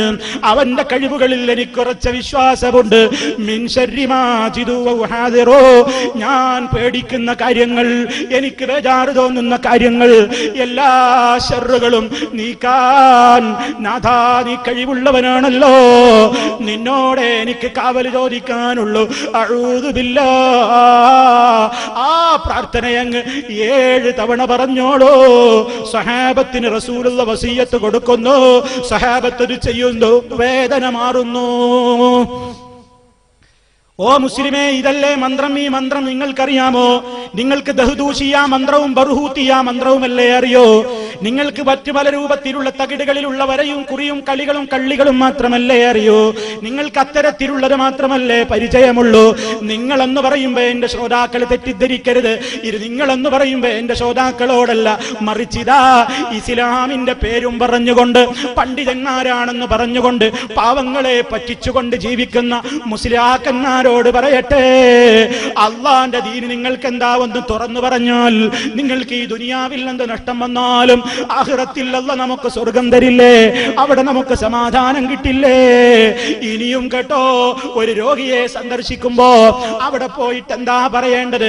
അന്റെ മുഹീദ്ദീൻ ശൈഖിന്റെ എല്ലാ സഹായവും നിനക്കുണ്ടാകും, മുഹീദ്ദീൻ ശൈഖിന്റെ കാവൽ നിനക്കുണ്ടാകും, ഒരു കുത്തുബിയത്തങ്ങ് നേർച്ചയാക്കിക്കോ, ഇതാണോ പറയേണ്ടത്? അതോ അള്ളാന്റെ റസൂൽ എന്താ പറയുന്നത്? രോഗിയെ സന്ദർശിക്കുമ്പോൾ ആ രോഗിയുടെ ശരീരത്തിൽ കൈവക്കാവുന്ന രോഗിയാണെങ്കിൽ അല്ലാഹുമ്മ റബ്ബന്നാസി അദ്ഹിബൽ ബൗസ് ഇശ്ഫി അൻത ശാഫി ലാ ശിഫാഅ ഇല്ലാ ശിഫാഉക ശിഫാഅൻ ലാ യുഗാദിറു സഖമാ. റബ്ബിനോട് തേടുന്ന ആ മന്ത്രം അല്ലാഹുവിന്റെ റസൂൽ നമുക്ക് പഠിപ്പിച്ചു തരുന്നു. അതുപോലെ ഒരു രോഗിക്ക് വേണ്ടിയതാ പ്രാർത്ഥിക്കാൻ അള്ളാന്റെ റസൂൽ വേറെയും പറയുന്നു. 7 തവണ നീ ആ രോഗിയുടെ ശരീരത്തിൽ കൈവച്ചുകൊണ്ട് അയാളെ ആശ്വസിപ്പിച്ചുകൊണ്ട് നീ പറഞ്ഞു, അസ്അലുല്ലാഹൽ അദീം റബ്ബൽ അർശിൽ അദീം അൻ യശ്ഫിയക. അല്ലാഹ്, മഹാനായ അല്ലാഹുവിനോട്, അർശിന്റെ അധിപനായ നാഥനോട് നിനക്ക് ശിഫ നൽകാൻ ഞാനിതാ കേണപേക്ഷിക്കുന്നു. ഇതൊക്കെയുള്ള മന്ത്രങ്ങൾ അല്ലാഹുവിന്റെ റസൂൽ നമുക്ക് പഠിപ്പിച്ചു തന്നതല്ലേ? ആ മന്ത്രങ്ങളൊന്നും വേണ്ട. ആ മന്ത്രങ്ങളൊക്കെ ചെയ്യുന്നവരാ മുജാഹിദ്. അതിപ്പോ നിങ്ങൾ പറയണല്ലേ? ഇപ്പൊ നിങ്ങൾ പറയണല്ലേ? നിങ്ങൾ പണ്ട് അങ്ങനെയൊന്നുമല്ല. ആരാ നിങ്ങൾക്ക് ഞങ്ങളെ പണ്ട് കാണിച്ചു തന്നത്? ആരാ നിങ്ങൾക്ക് ഞങ്ങളെ കുറിച്ച് പണ്ടറിവ് തന്നത്? കേരളത്തിലെ ഏറ്റവും പഴക്കമുള്ള ഖുർആൻ പരിഭാഷ മുഹമ്മദ് അമാനി മൗലവിയും അതുപോലെ തന്നെ മുജാഹിദ് പണ്ഡിതന്മാരാലും വിരചിതമായ ആ ഖുർആൻ വിവരണത്തിലതാ സൂറത്തുൽ ഫലഖിന്റെ വിശദീകരണത്തിൽ എടുത്തു നോക്കിക്കോ. ഇസ്ലാമിന്റെ മന്ത്രങ്ങളെ പറ്റി വിശദമായി മൗലവിമാര് അക്കാലഘട്ടത്തിൽ തന്നെ കൃത്യമായി പഠിപ്പിച്ചത് കാണാം. സമയപരിധി ഭയപ്പെട്ടതോട് ഞാൻ വായിക്കുന്നില്ല. ഖുർആൻ പരിഭാഷ എടുത്തു നോക്ക്, ഇല്ലെങ്കിൽ പറ, കൃത്യമായിട്ട് എടുത്തു നോക്ക്. വളരെ കൃത്യമായി ഞാൻ ഈ പറഞ്ഞ സംഭവങ്ങളൊക്കെ മൗലവിമാരതിൽ കൃത്യമായി ജനങ്ങളെ പഠിപ്പിച്ചിട്ടുണ്ട്. എന്നിട്ട് പറയാ, ഇവർക്ക് മന്ത്രല്ല, ഇവർക്ക് ദിക്റില്ല, ഇവർക്ക് സലാത്തില്ല. ഞങ്ങൾക്ക് സലാത്തുണ്ട്, മന്ത്രമുണ്ട്, എല്ലാം ഉണ്ട്. പിന്നെ അവസാനം പറയാ, എന്താ അവർക്ക് സലാത്തില്ല, നിങ്ങൾക്ക് സലാത്തില്ലല്ലോ. എന്താ സലാത്തില്ല എന്നുള്ളതിന് പറയാനുള്ള കാരണം? സലാത്തില്ല എന്ന് പറയാൻ എന്താ കാരണം? ഇവര് നാരിയ സലാത്ത് ചെല്ലൂല, കെഞ്ചുല്ലർഷി ചെല്ലൂല, ഉർലിമാൻ ദുആ ചെല്ലൂല, റസൂലുള്ളാഹിനെ സ്വപ്നം കാണാൻ വേറൊരു സലാത്തുണ്ട്, ചെല്ലൂല. പിന്നെയോ അല്ലാഹുവിന്റെ റസൂലിനെ വിളിച്ചിട്ട് സഹായം തേടുന്ന സലാത്ത്, യാ റസൂലല്ലാഹ് ഖുദ് ബിയദി അദ്രികിനി, അല്ലാഹുവിന്റെ റസൂലേ എന്റെ കൈ പിടിക്കൂ, ഞങ്ങളെ കാണുന്നില്ലേ, രക്ഷിക്കണേ രക്ഷക എന്ന് തുടങ്ങിയിട്ട് പ്രാർത്ഥിക്കൂല. അല്ലാഹുവിന്റെ റസൂൽ സല്ലല്ലാഹു അലൈഹി വസല്ലമിന്റെ പേരിൽ അല്ലാഹുവിന്റെ റസൂൽ നമുക്ക് പഠിപ്പിച്ചു തന്നു, പരിശുദ്ധ ഖുർആൻ ഓതിക്കൊണ്ട് പഠിപ്പിച്ചു തന്നില്ലേ, യാ അയ്യുഹല്ലദീന ആമനൂ, ഓ സത്യവിശ്വാസികളെ, സ്വല്ലു അലൈഹി വസല്ലിമു തസ്ലീമാ, അവിടുത്തേക്ക് വേണ്ടി സ്വലാത്ത് സലാമുകൾ നിർവഹിക്കാൻ പറയുന്നില്ലേ? ഒരു തവണ എനിക്ക് വേണ്ടി സ്വലാത്തിനെ ചോദിച്ചാൽ അള്ളാഹു അവന് 10 ഗുണം നൽകുന്നതാണെന്ന് റസൂൽ സല്ലല്ലാഹു അലൈഹി വസല്ലം പറയുന്നില്ലേ? നമുക്ക് സ്വലാത്തുകളില്ലെന്ന് ആരാ പറഞ്ഞത്? പക്ഷേ ഇവരാ സ്വലാത്തുകളെ സംബന്ധിച്ചിടത്തോളം സ്വലാത്ത് ഒരു ബിസിനസ്സായി നടത്തുന്നു. ആ ബിസിനസ് മുജാഹിദുകൾ നടത്തുന്നില്ല. ഇതുപോലെ വേദികൾ വിളിച്ചു കൂട്ടിയിട്ട് സ്വലാത്ത് ചൊല്ലിയിട്ട് പണം വാങ്ങുന്നില്ല. അവരെ സംബന്ധിച്ചിടത്തോളം സ്വലാത്ത് എന്ന് പറയുന്നത് പേരിന് വേണ്ടി ചൊല്ലിയാലും പണത്തിന് വേണ്ടി ചൊല്ലിയാലും കൂലി കിട്ടുമെന്നാ പറയുന്നത്. ഇസ്ലാമിന്റെ ബാലപാഠം പോലും പഠിപ്പിക്കുന്നത് എന്താണ്? ഏത് ഇബാദത്താണെങ്കിലും റബ്ബിന്റെ പൊരുത്തമല്ലാതെ പടപ്പുകളുടെ പൊരുത്തം ആശിച്ചുകൊണ്ട് ചെയ്താൽ അത് ബാത്തിലാണ്. അത് പഠിക്കാത്തൊരു മുസ്ലിം ഉണ്ടാവുമോ? അത് പഠിക്കാത്തൊരു മുസ്ലിം ഉണ്ടാവും. ഒരാൾ നമസ്കരിക്കുകയാണ്, എന്തിന്? ആളുകളെ കാണിക്കാൻ, ഞാൻ വലിയ നമസ്കാരക്കാരനാണെന്ന് പേര് കിട്ടാൻ വേണ്ടി ഒരാൾ നിസ്കരിക്കുക. അവന്റെ വിധി എന്താ? അവന്റെ നിസ്കാരം ബാത്തിലാണ്. അവന് പടച്ചോന്റെ അടുക്കൽ നിന്ന് നരകമാണ് കിട്ടുക, സ്വർഗം കിട്ടൂല. സ്വലാത്തും അങ്ങനെ തന്നെയല്ലേ? സ്വലാത്ത് അള്ളാന്റെ റസൂലിന് വേണ്ടിയിട്ട് നമ്മൾ നിർവഹിക്കുന്നത് അള്ളാഹുവിന്റെ അടുക്കൽ നിന്ന് പുണ്യം കിട്ടാനല്ലേ? അത് ജനങ്ങളെ കാണിക്കാൻ വേണ്ടിയിട്ട് ഞാൻ വലിയ സ്വലാത്തുകാരനാണെന്ന് പേര് കിട്ടാൻ ഏത് തങ്ങളാണെങ്കിലും, മുട്ടിപ്പടിയിലാണെങ്കിലും പെട്ടിപ്പടിയിലാണെങ്കിലും എവിടെയാണെങ്കിലും ആര് നടത്തിയാലും അങ്ങനെ ഒരു പേരും പണവും കിട്ടാൻ വേണ്ടിയിട്ട് ഒരുത്തൻ നടത്തിയാൽ ആ സ്വലാത്ത് ശരിയാകുമോ? അത് ശരിയാവില്ല. എന്നാൽ ഇവര് പറയുന്നത് ആ ഉദ്ദേശാർത്ഥം സ്വലാത്ത് ചൊല്ലിയാലും സ്വലാത്തിന്റെ കൂലി കിട്ടുന്നതാണ്. അത് ഇസ്ലാമല്ല, അവരുടെ സ്വന്തം പോക്കറ്റിൽ നിന്നെടുത്തിട്ടുള്ള ദീനാണ്. അത് സാന്ദർഭികമായി ഓർമ്മപ്പെടുത്തട്ടെ പ്രിയപ്പെട്ടവരെ. അതുകൊണ്ട് സ്വലാത്തിന്റെ കച്ചവടമല്ലേ ഇവിടെ നടക്കുന്നത്. ഈ കാണുന്ന പത്രമേതാണ്? ഇത് ഇവരുടെ തന്നെ സ്വലാത്തിന്റെ തന്നെ ടീമിറക്കിയ പത്രമാണ്. കണ്ടുകൂട്ടിരിക്കുണ്ടല്ലോ സ്വലാത്ത്. ഇവരെല്ലാരും ആശയം ഒന്നാ. അവസാനം ഒരാൾ പറയണ്, തികച്ചും ഭൗതിക ലാഭം ആഗ്രഹിക്കാതെ അള്ളാഹുവിന്റെ പ്രീതിയും നബിതങ്ങളെ പ്രിയം വെക്കലും മാത്രം ലക്ഷ്യമാക്കി നടപ്പിലാക്കേണ്ടുന്ന ദിക്റും സ്വലാത്തും കച്ചവടമാക്കിയ ആത്മീയ വീരപ്പന്മാർ കുടിപ്പകയും കച്ചവട സംബന്ധമായ തർക്കങ്ങളും സംഘർഷവാസന പ്രാപിക്കുകയാണ്. നോക്കണം നിങ്ങൾ, സ്വലാത്ത് കച്ചവടമാണ്. ആ കച്ചവടത്തെ മറ്റേ ഗ്രൂപ്പ് എതിർക്കുകയാണ്. നിങ്ങൾ നടത്തിയാലും ഞങ്ങൾ എതിർക്കും, അവര് നടത്തിയാലും എതിർക്കും. നിങ്ങൾ രണ്ടു കൂട്ടരും അക്കാര്യത്തിൽ ആ രൂപത്തിൽ തന്നെ എന്ന് ഞങ്ങൾക്കറിയാം. അതുകൊണ്ട് ജനങ്ങളോട് ഞങ്ങൾ പറയുന്നത്, അള്ളാഹുവിന്റെ പൊരുത്തമാശിച്ചുകൊണ്ട് നബിതങ്ങളോടുള്ള മഹബത്ത് മനസ്സിലതാ നിറഞ്ഞു കവിഞ്ഞുകൊണ്ട് സ്വലാത്തുകൾ നാം നിർവഹിച്ചു കൊണ്ടിരുന്നാൽ നമുക്കതുകൊണ്ട് വലിയ പ്രതിഫലമാണ്. അതേ അവസരത്തിൽ റസൂലുള്ളാഹിനോട് വിളിച്ച് സഹായം തേടുന്നവർ സ്വലാത്തുകളില്ല. അള്ളാഹു കൽപ്പിക്കാത്ത പുണ്യങ്ങളും എണ്ണങ്ങളും വണ്ണങ്ങളും നിശ്ചയിച്ചുകൊണ്ട് ഇന്നത് 4444 വട്ടം ചൊല്ലിയാൽ എല്ലാ ഹാജത്തും വീടുന്നതാണെന്ന് ആരാണ് നിങ്ങളോട് പഠിപ്പിച്ചത്? ആർക്കാണ് വഹി വന്നത്? അള്ളാന്റെ റസൂലിന്റെ ശേഷം വഹി മുറിഞ്ഞു പോയില്ലേ? റസൂൽ സല്ലല്ലാഹു അലൈഹി വസല്ലമിന്റെ വഫാത്തിനെ പറ്റി സഹാബിമാര് വല്ലാതെ വ്യസനിച്ചപ്പോൾ ഒരു സഹാബി പറഞ്ഞ കാരണം എന്താണ്? ഇതുവരെ വനലോകത്ത് നിന്ന് വനലോകത്തേക്ക് വഹികൾ വരാറുണ്ടല്ലോ, ഇനി അത് നിന്നു പോകുമല്ലോ. അതല്ലേ സഹാബിമാര് ഭയപ്പെട്ടത്? നാം ഒന്ന് മനസ്സിലാക്കൂ. ഈ സമുദായത്തെ സലാത്തിന്റെ പേരിലേക്ക്, സലാത്തിന്റെ പേരിൽ എങ്ങോട്ടാണ് വലിച്ചു കൊണ്ടുപോകുന്നത്? ശുദ്ധമായ ശിർക്കിലേക്ക്. റസൂൽ സല്ലല്ലാഹു അലൈഹി വസല്ലമിനെ വിളിച്ചുകൊണ്ട് അലറുകയാണ്. നിങ്ങൾ എത്രയോ ക്ലിപ്പുകളിലൂടെ കണ്ടവരല്ലേ, മുസ്ലിയാക്കന്മാര് പാതിരാ നേരത്തെ വയലുകളിലും അല്ലാത്ത സ്ഥലങ്ങളിലും വിളിച്ചുകൊണ്ട്, അള്ളാന്റെ റസൂലേ നിങ്ങൾ ഞങ്ങളെ കാണുന്നില്ലേ, ഞങ്ങളെ മക്കളെ കെട്ടിച്ചിട്ടില്ല നബിയെ, കെട്ടിക്കണം നബിയെ, ലൈലത്തുൽ ഖദറിന്റെ പോരിശ ഞങ്ങൾക്ക് തരണം നബിയെ, 1000 ഒട്ടും കുറക്കരുത് നബിയെ എന്നൊക്കെ പറഞ്ഞ് തങ്ങളെ തങ്ങളെ എന്ന് പറഞ്ഞ് വിളിച്ചു പ്രാർത്ഥിക്കുന്ന ദയനീയ രംഗങ്ങൾ. ഓ മുസ്ലിമേ, ഇത് ഇസ്സത്തുള്ള ഇസ്ലാമാണോ? ഇത് അല്ലാഹുവിന്റെ റസൂൽ പഠിപ്പിച്ച ഇസ്ലാമാണോ? അതിൽ നിന്ന് ജനങ്ങളെ രക്ഷപ്പെടുത്തിയിട്ട് അല്ലാഹുവിന്റെ റസൂൽ പഠിപ്പിച്ച ശുദ്ധമായ ഇസ്ലാമിലേക്ക് മടക്കി കൊണ്ടുവരാൻ ഞങ്ങൾ ശ്രമിക്കുന്നു. കേട്ടില്ലേ, നാട്ടിലൊക്കെ ഇപ്പോഴും വിശ്വസിക്കുന്നത് എന്താണ്? കല്യാണം ഉറപ്പിക്കണമെങ്കിൽ മുസ്ലിയാർ വേണം, വീടിന് കുറ്റിയടിക്കണമെങ്കിൽ തങ്ങൾ വേണം, അതുപോലെ തന്നെ വിവാഹം ഉറപ്പിക്കാൻ തങ്ങൾ വേണം. എന്തിനാണ് തങ്ങളെന്നോ, എന്തിനാണ് പള്ളിയിൽ വരുന്നതെന്നോ ദിവസം കുറിക്കണം മുസ്ലിയാരെ. നല്ല ദിവസം ഒന്ന് പറഞ്ഞു തരണേ. നഹസില്ലാത്ത ദിവസം പറയണം പോലും നേതാവായ റസൂൽ സല്ലല്ലാഹു അലൈഹി വസല്ലമിന്റെ കാലത്ത് എത്രയോ സഹാബിമാര് വിവാഹിതരായില്ലേ, എത്രയോ സഹാബിമാര് വീട് വെച്ചില്ലേ. അഷ്റഫുൽ ഖൽഖ് സല്ലല്ലാഹു അലൈഹി വസല്ലമിനോട് വന്നുകൊണ്ട് ഏതാണ് മോശപ്പെട്ട ദിവസം എന്നൊന്ന് പറഞ്ഞു തന്നാൽ ആ ദിവസം ഞങ്ങൾക്ക് തുടങ്ങേണ്ടിയിരുന്നില്ലെന്ന് പറഞ്ഞുകൊണ്ട് സഹാബത്ത് വന്നുവോ? റസൂലുള്ള പഠിപ്പിച്ചുവോ? ഇല്ലല്ലോ.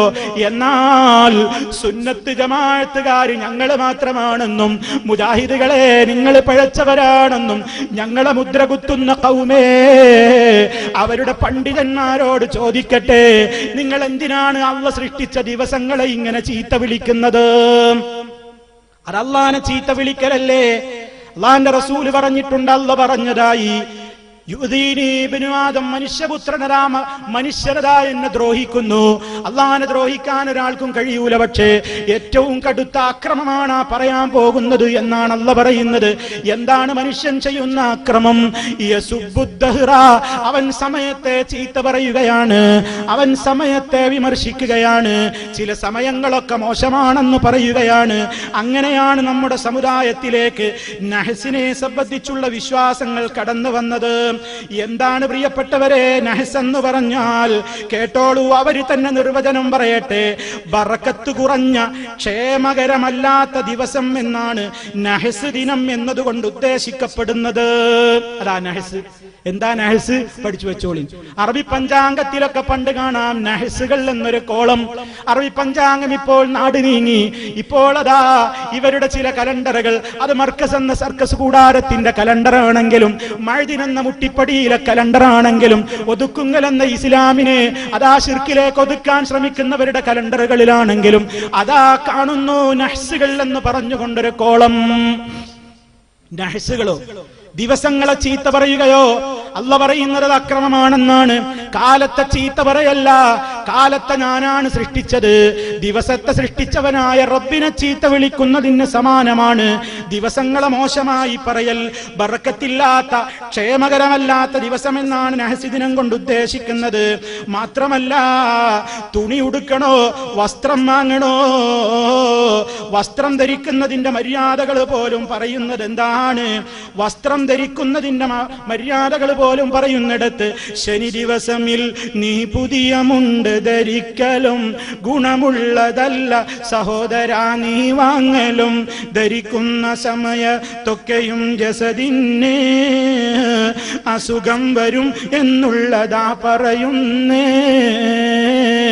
മുസ്ലിമീങ്ങളോട് പഠിപ്പിക്കുകയാണെന്ത്? വസ്ത്രം ധരിക്കുന്നതിന്റെ മര്യാദ പഠിപ്പിക്കുകയാണ്. ഇസ്ലാം അല്ല കേട്ടോ. ഇസ്ലാമാണെങ്കിൽ നമ്മുടെ നേതാവ് അത് പഠിപ്പിച്ചിരിക്കും. ഹദീസുകളിൽ അത് കാണേണ്ടതാണ്. അതേ അവസരത്തിലതാ നമ്മുടെ നാട്ടുകളിലൊക്കെ പണ്ട് കാലത്ത് വയല് പറയാൻ വേണ്ടി വന്നിരുന്നൊരു വയളം മുസ്ലിയാരില്ലേ, തഴവ മുഹമ്മദ് കുഞ്ഞി മൗലവി. അദ്ദേഹത്തിന്റെ ഒരു കവിതാ പുസ്തകമില്ലേ, എല്ലാവർക്കും അതാ രാജ്യത്ത് സർവസമ്മതനല്ലേ, ആ എല്ലാ സമസ്ത വിഭാഗങ്ങൾക്കും സർവസമ്മതനായ ആ മുസ്ലിയാർ എന്താ എഴുതിയത്? ശനിയാഴ്ച ദിവസം നീ പുതിയ മുണ്ടുടുക്കാൻ പാടില്ല, കാരണം ധരിക്കുന്ന സമയത്തൊക്കെയും ജസദിന് അസുഖം വരും എന്നുള്ളതും പറയുന്നു. ശനിയാഴ്ച പുതുവസ്ത്രം ഉടുത്താൽ ശരീരത്തിന് അസുഖം വരും. മാത്രമല്ല ഞായറാഴ്ചയും ഗുണമില്ലതും വാങ്ങുന്നത് ഒഴിക്കേണ്ടതാണ് പുതിയതെന്നുടുക്കുന്നത്. ചൊവ്വാഴ്ചയും ഗുണമുള്ളതല്ലെന്നുണ്ട്, പല നാശവും അതിനാൽ വരാനിടയുണ്ട്. തീ വീണതായി നശിക്കേണ്ടതാണ് ആ മുണ്ട്, മോഷ്ടിച്ചുകൊണ്ടും പോകുവാനിടയുണ്ട്. അത് മാത്രമല്ലത് നീ ധരിച്ചാൽ പിന്നെ അമ്മെപ്പോഴും മൊഴിയാതിരിക്കും പൊന്നേ. നോക്കണം നിങ്ങൾ, ഇതങ്ങനെ അതാപുരത്ത് നമ്മൾ പാടിക്കൊടുത്തിട്ടുണ്ട്. ഇതിന് മറുപടി പറയാൻ സാധിക്കാതെ വന്നപ്പോ ഞഞ്ഞം മിഞ്ഞം മറുപടി പറഞ്ഞത് എന്താണെന്നോ? മൗലവിയുടെ പറയാണ് ഞായറാഴ്ച പുതിയ മുണ്ട് വാങ്ങാൻ പാടില്ലെന്ന് ബുക്കിലുണ്ട് പോലും. അതിന് മൗലവി കേരളത്തിലെ ഏത് തുണിഷാപ്പാ ഞായറാഴ്ച തുറക്കാറുള്ളത്? നല്ല മറുപടിയാ. ഓക്കെ, ഇതാണ് നാലാപുരത്തെ മറുപടി. നാലാപുരത്തുള്ള മറുപടിയാ. നിങ്ങൾക്ക് ഇതിനെവിടെ സനത്? പരമ്പര ഉണ്ട് എന്നാണല്ലോ പറയുന്നത്. ആ പരമ്പര കൊണ്ട് തെളിയിക്കുക എന്ന് പറയുമ്പോൾ ഞായറാഴ്ചയുടെ പുതിയ മുണ്ടെടുക്കല് അത് എഴുതിയ ആളോട് ചോദിക്ക്, എഴുതിയ ആളോട് ചോദിക്ക്, ഹോദയോട് ചോദിക്ക്. അപ്പൊ ഇത് എല്ലാ തീ വീണ് മുണ്ട് നശിക്കും, മറ്റൊരു നശിക്കും, ഈ രൂപത്തിൽ ദിവസങ്ങൾ മോശം. പരിശുദ്ധ റമദാനിനെ പറ്റി എന്താ മുസ്ലിമേ വിശ്വാസം? റമദാൻ മുഴുവൻ പുണ്യല്ലേ? എന്നാൽ മർക്കസിൽ നിന്നിറക്കുന്ന കലണ്ടറിൽ റമദാൻ 3 മോശപ്പെട്ട ദിവസമാണ്, 5 മോശമാണ്, 11 മോശമാണ്, 13 മോശമാണ്, 16, 20, 23, 24 അവസാനത്തെ 10 പോലും വിട്ടില്ലല്ലോ മർക്കസുകാരാ. ഇനിയതാ മുട്ടിപ്പടിയിലെ മഅദിൻ കലണ്ടറുകാരൻ റമദാനിലെ 11 നഹസാണ്, 14 നഹസാണ്, 30 നഹസാണ്, 17 നഹസാക്കാത്തത് ബദരീങ്ങൾ ആണ്ടിന്റെ പോത്തെറുക്കാനായിരിക്കും എന്ന് ചിന്തിക്കുകയാണ്. ഇനി പ്രിയപ്പെട്ടവരെ, ലോക മുസ്ലിമീങ്ങളതാ ഇപ്പൊ നമ്മൾ ദുൽഹജ്ജ മാസത്തിലല്ലേ? ആ ദുൽഹജ്ജ മാസത്തിലെ ആദ്യത്തെ 10 ദിവസങ്ങളോളം സൽക്കർമ്മങ്ങൾക്ക് അല്ലാഹുവിന്റെ അടുക്കൽ സ്വീകാര്യമായ മറ്റു ദിവസങ്ങളില്ലെന്ന് നമ്മുടെ നേതാവ് നമുക്കതാ കൃത്യമായും വ്യക്തമായും സ്പഷ്ടമായും നമ്മോട് അതാ കൃത്യമായി പഠിപ്പിച്ചിരുന്ന ദുൽഹജ്ജ മാസത്തിലെ ആദ്യത്തെ 10 പോലും വിട്ടില്ലല്ലോ മഅദിനുകാരാ, വിട്ടില്ലല്ലോ ബുഖാരി തങ്ങളെ, വിട്ടില്ലല്ലോ ഖലീൽ തങ്ങളെ. നിങ്ങൾക്ക് ഇസ്ലാം എവിടുന്നാ കിട്ടിയത്? നിങ്ങൾ തങ്ങളാണെന്ന് അവകാശപ്പെടുന്നുവെങ്കിൽ നിങ്ങളുടെ എല്ലാ ഏതു മനുഷ്യന്മാരുടെയും നേതാവായ അഷ്റഫുൽ ഖൽഖ് മുഹമ്മദുർ റസൂലുള്ളാഹി അവിടുന്ന് പഠിപ്പിച്ച ഇസ്ലാമും നിങ്ങളുമായിട്ട് എന്താ ബന്ധം? ദുൽഹജ്ജ മാസത്തെ പറ്റി എന്താ പറയുന്നത്? ദുൽഹിജ്ജ 6 നഹസാണ്, 8 മോശമാണ്.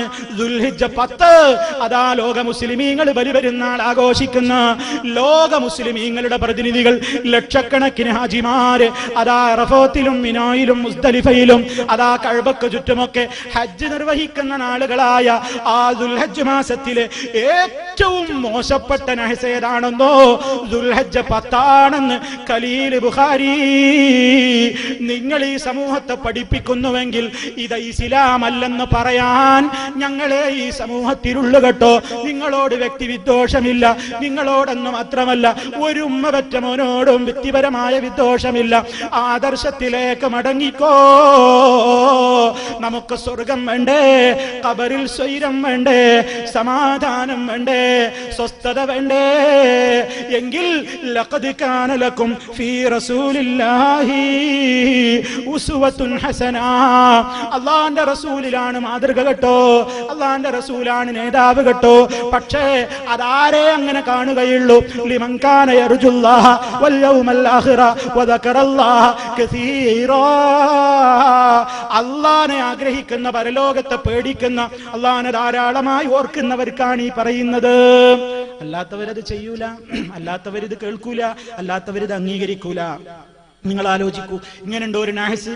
ഓരോന്നിന് കുറ്റിയടിക്കാനൊന്നും പറ്റൂല, വാഹനം പുറത്തിറക്കാനൊന്നും പറ്റൂല, കട ഓപ്പൺ ചെയ്യാൻ പറ്റില്ല, വിവാഹം നിശ്ചയിക്കാൻ പറ്റില്ല, നിക്കാഹ് നടത്താൻ പാടില്ല, പെണ്ണിനെ പേറ്റിന് കൊണ്ടുപോകാൻ പ്രസവത്തിന് കൊണ്ടുപോകാൻ പാടില്ല, പ്രസവിക്കാനൊന്നും പറ്റില്ല എന്ന് പറഞ്ഞ് ഭാഗ്യം.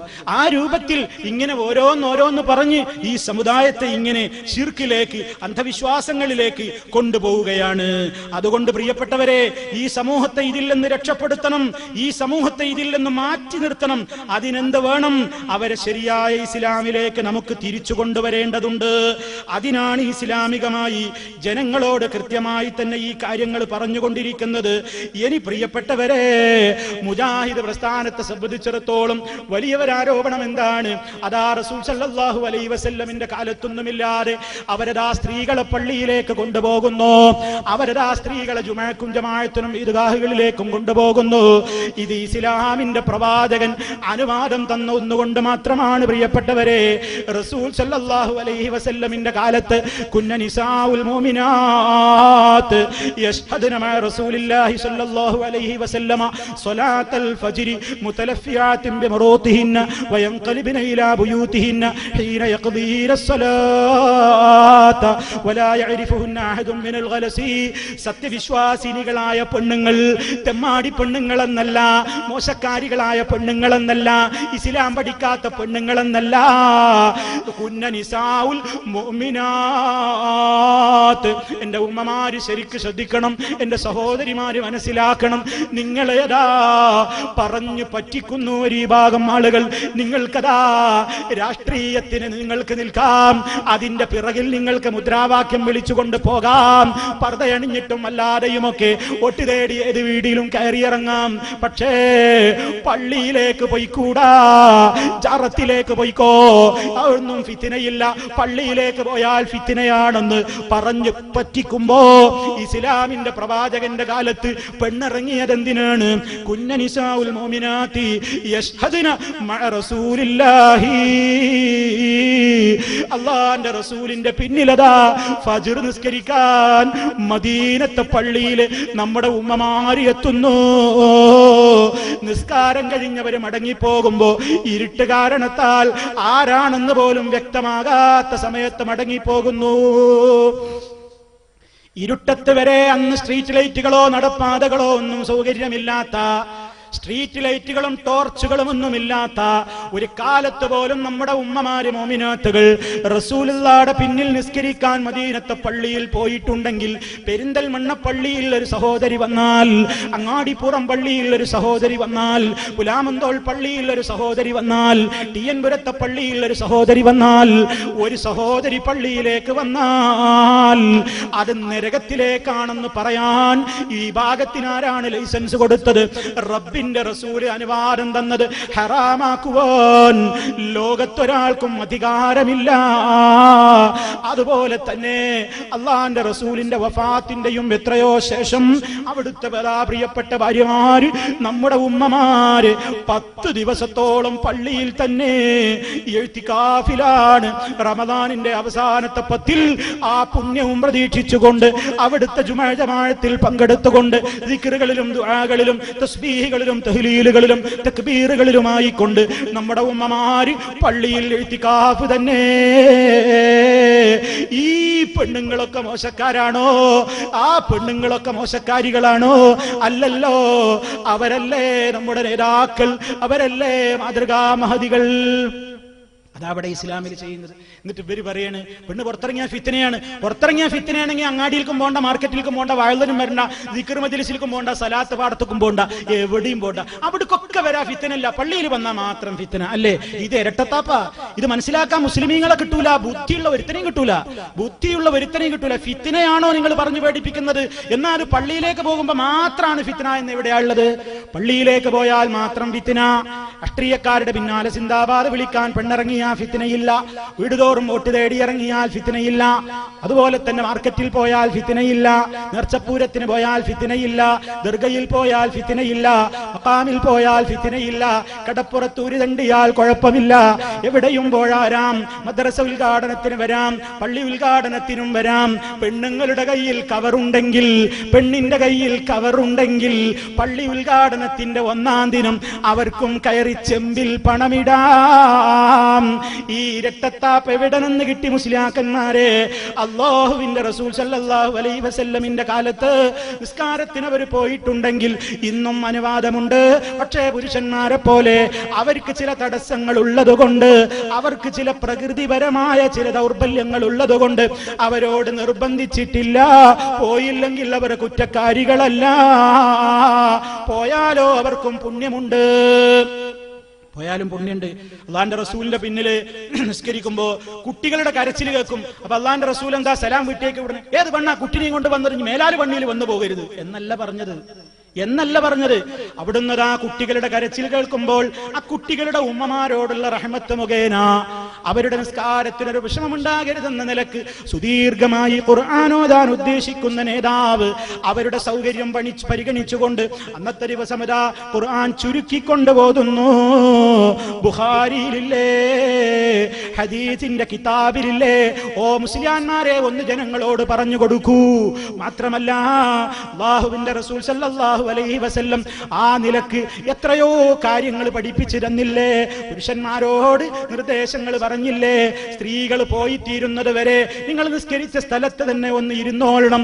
കാരണം പള്ളിയിൽ നിന്ന് പുറത്തേക്ക് ഇറങ്ങുമ്പോ വഴിയിൽ വെച്ച് സ്ത്രീ പുരുഷന്മാർ ഇടകലരാതിരിക്കാൻ വേണ്ടി നിസ്കാരം കഴിഞ്ഞ് സലാം വീട്ടിയാൽ സ്ത്രീകളതാ പെട്ടെന്ന് പോകുന്നു. സ്ത്രീകളൊന്ന് ഇറങ്ങി തിരുവോളം പുരുഷന്മാർ ഒരൽപ്പസമയം വെയിറ്റ് ചെയ്യുന്നു. ഇതൊക്കെ ഹദീസിന്റെ കിതാബുകളിലില്ലേ പ്രിയപ്പെട്ടവരെ? അങ്ങനെ സൗകര്യങ്ങളല്ലേ മുത്തുനബി ചെയ്തു കൊടുത്തത്? എന്നിട്ടും പറയുന്നു അതാ മുജാഹിദിന്റെ പള്ളിയിൽ പെണ്ണു പോകുന്നത് കൊണ്ട് ആ പള്ളി ദലാലത്തിന്റെ പള്ളി തന്നെ. എങ്കിൽ മദീനത്തെ പള്ളിയും അങ്ങനെ, മക്കത്തെ പള്ളിയും അങ്ങനെ, ബൈത്തുൽ മുഖദ്ദസും അങ്ങനെ. ഇനി അടുത്ത പരാതി എന്താണ്? കണ്ടോ, അവര് അതാ മിമ്പറിൽ കയറിക്കൊണ്ട് മാർക്കറ്റ് വിഷയം പറയുന്നു. മുജാഹിദിന്റെ ഖുത്ബ എന്ന് പറഞ്ഞാൽ എന്റെയൊക്കെ ചെറുപ്പത്തിൽ പലരും പറഞ്ഞ എന്താ അറിയോ? അവർ മിമ്പറിൽ കയറി അടക്ക കച്ചവടവും അടക്കന്റെ അന്നത്തെ മാർക്കറ്റ് റേറ്റും കുരുമുളകിന്റെ മാർക്കറ്റ് റേറ്റും ചാലിശ്ശേരി ചന്തയിൽക്ക് അത് കഴിച്ചാലുള്ള ഗുണവും ഇങ്ങനെയൊക്കെയാണ് ഇവരെ ഖുത്ബ എന്നാണ്. അങ്ങനെ നമ്മളൊക്കെ അത് വിശ്വസിച്ചു. പക്ഷേ ഇതൊരിക്കൽ കേട്ടു നോക്കുമ്പോഴല്ലേ, ഇത് ഒരു നാടുമല്ല, ഇത് അടക്കിയല്ല, ഒരു തേങ്ങയല്ല, ഒരു മാങ്ങയല്ല, ഇത് സ്വർഗത്തിലേക്ക് വേണ്ട കാര്യ പറയുന്നത്, നരകത്തിൽ നിന്ന് രക്ഷപ്പെടേണ്ട കാര്യ പറയുന്നത്. അത് ജനത്തിനോട് പറയുമ്പോ ആളുകൾ ഇങ്ങനെ രാഗം കേട്ടിട്ട് ഇങ്ങനെ ഇരുന്ന് ഉറങ്ങിപ്പോയാൽ മതിയോ? അയ്യുഹന്നാസ് എന്ന് വിളിക്കുന്നതിന്റെ അർത്ഥം എന്താ? ഓ ജനങ്ങളെ എന്ന് പറയുന്നതൊക്കെ അവരോട് തിരിയാത്ത കാര്യം. എന്തൊരു കഷ്ടമാണിത്. അള്ളാഹുവിന്റെ റസൂൽ സല്ലല്ലാഹു അലൈഹി വസല്ലം അതാ മിമ്പറിലങ്ങ് കയറിയാൽ എന്തൊരു ആവേശമായിരുന്നു റസൂലുള്ളാഹിക്ക്. എന്താണ് അവിടുത്തെ ഖുത്ബയുടെ ഒരു ഗൗരവം! അതാ ഖുർആൻ ആയത്ത് അങ്ങോട്ട് ഓതും, ചടുലമായ പ്രസംഗം, നല്ല പ്രഭാഷണം, മുഖം ചുവന്നു തുടുക്കും, കണ്ണുകൾ ഇങ്ങനെ ചുവന്നു തുടുക്കും. പറയുന്ന വിഷയത്തിന്റെ ഗൗരവമനുസരിച്ച് അവിടുത്തെ ശബ്ദം ഉയരും, താഴും, താഴേണ്ടിടത്ത് താഴും, ശബ്ദമുയരേണ്ടിടത്ത് ഉയരും. യുദക്കിറുന്നാസ്, ജനങ്ങൾക്ക് മുന്നറിയിപ്പ് നൽകും. അതാ കതാക അന്നഹു മുൻദിറു ജയ്ഷ്, ഒരു സേനാ നായകനതാ പട്ടാളത്തിന്റെ നേതാവ് പട്ടാളക്കാരോട് ഒരു ഉപദേശം കൊടുക്കും പോലെ കൃത്യമായ അളന്നു മുറിച്ച ഗഹനമായ അർത്ഥഗാംഭീര്യമുള്ള സംസാരം നേതാവിന്റെ ഖുത്ബയെ പിൻപറ്റിക്കൊണ്ടാണ് മുജാഹിദുകൾ അത് നിർവഹിക്കുന്നത്. പെരിന്തൽമണ്ണയിൽ പോയവർക്ക്, അങ്ങാടിപ്പുറത്ത് പള്ളിയിൽ പോയവർക്ക്, മുജാഹിദുകൾ ഖുത്ബ നിർവഹിക്കുന്ന പള്ളികളിലൊക്കെ പോകുന്നവർക്ക് ഈ കാര്യം പറഞ്ഞു കൊടുക്കേണ്ടതില്ല. ആളുകൾ അതുകൊണ്ട് തന്നെയാണ് ഈ സകല വേലിക്കെട്ടുകളെയും ഭേദിച്ചുകൊണ്ട് എന്താ പള്ളിയിൽ സ്ഥലം തികയാത്തത്? എത്ര ആൾ പറയുന്നുണ്ട് ഖുത്ബയുടെ ഭാഷ മലയാളത്തിലാണെങ്കിൽ അങ്ങനത്തെ പള്ളിയിൽ ജുമാക്ക് പോകുന്നതിനേക്കാൾ അങ്ങാടിയിൽ തെണ്ടലും സ്വന്തം ഭാര്യയുമായി രമിച്ച് വീട്ടിലിരിക്കലുമാണ് നല്ലതെന്ന് നിങ്ങളുടെ ഹോജമാരാ എഴുതിവിട്ടത്. നിങ്ങൾ മനസ്സിലാക്കണം, ഇതൊക്കെ മുജാഹിദുകൾ പുതിയതായിട്ട് കൊണ്ടുവന്നതാണോ? ഇതാ ഖുത്ബ ഭാഷയും പരിഭാഷയും എന്ന പുസ്തകം. ഈ പുസ്തകത്തിൽ നിങ്ങൾ കേട്ടോ, ഇത് മുജാഹിദുകൾ ഉണ്ടാക്കിയ ഒരു പുതിയ പരിപാടിയൊന്നുമല്ല. ഇത് എവിടെയൊക്കെ തുടങ്ങിയിട്ടുണ്ട് എവിടെയൊക്കെ മുമ്പേ ഉണ്ട്. കേട്ടോളൂ. മമ്പാട് ഏറ്റവും പഴക്കമുള്ള ജുമാഅത്ത് പള്ളിയെ വലിയ പള്ളി എന്നാണ് വിളിക്കുക. മൗലാന പള്ളിപ്പുറം യൂസുഫ് മുസ്ലിയാർ ഉപ്പാപ്പ, ബഹുമാനപ്പെട്ട ചാപ്പനങ്ങാടി ബാപ്പു മുസ്ലിയാരുടെ ബാപ്പ ഹസൻ മുസ്ലിയാർ എന്നിങ്ങനെ പ്രഗത്ഭര് ധാരാളം ദർസ് നടത്തിയ ഒരു പള്ളിയിൽ അവർക്ക് ശേഷം പിന്നെ വന്നത് ബഹുവന്യ ശൈഖുന കെ സദഖത്തുള്ള മുസ്ലിയാരും വർഷങ്ങളോളം ദർസ് നടത്തിയിട്ടുണ്ട്. അന്നെല്ലാം മമ്പാട്ടെ ആ പള്ളിയിൽ ഖുത്ബ പരിഭാഷയുണ്ടത്രേ. പഴയ സുന്നി പരിഭാഷ. മീൻചന്ത പ്രമേയം കൊണ്ടും അത് നിന്നിട്ടില്ല. മീൻചന്തയിൽ ഒരു പ്രമേയം പാസാക്കി. എന്താണ് ആ മീൻചന്തയിലെ നാറിയ പ്രമേയം? എന്താണ് ആ മീനാറ്റമുള്ള പ്രമേയം എന്താണെന്നോ? അതാ ജനങ്ങൾക്ക് മനസ്സിലാകുന്ന ഭാഷയിൽ ഖുതുബ നിർവഹിച്ചു കൊണ്ടിരിക്കുന്ന പള്ളികളിലെ ഖതീബുമാരോട് ആ പരിപാടി നിർത്തിവെക്കാൻ ഈ യോഗം ഈ പ്രമേയത്തിലൂടെ ആവശ്യപ്പെടുന്നു. അങ്ങനെ ഒരു പ്രമേയം പാസാക്കേണ്ട ആവശ്യം വന്നത് മുമ്പ് ഇവിടെ നടക്കുന്നതല്ലാത്തത് കൊണ്ടല്ലേ? അപ്പൊ മുസ്ലിം കേരളത്തിന്റെ ചരിത്രം അറിയാവുന്ന ആളുകൾക്കറിയാം, മമ്പാട്ടപ്പള്ളി പറയുന്ന പള്ളി മുജാഹിദിന്റെ പള്ളിയല്ലല്ലോ, പള്ളിപ്പുറം യൂസുഫ് മുസ്ലിയാർ മുജാഹിദ് അല്ലല്ലോ, സദഖത്തുള്ള മുസ്ലിയാർ മുജാഹിദ് അല്ലല്ലോ, അതുപോലെ തന്നെ ഹസൻ മുസ്ലിയാർ മുജാഹിദ് അല്ലല്ലോ. അവരൊക്കെ അന്ന് പരിഭാഷ നടത്തി ഏറ്റവും പഴക്കമുള്ള പള്ളിയിലെന്ന് അതാ മമ്പാട്ടുകാരൻ ഒരു അനുഭവം അയാളുടെ പുസ്തകത്തിൽ എഴുതുമ്പോ, പ്രിയപ്പെട്ട മുസ്ലിമേ, ഇത് മുജാഹിദുകൾ പുതിയത് കൊണ്ടുവന്നതാണോ? ദീന് പഠിക്കണോ?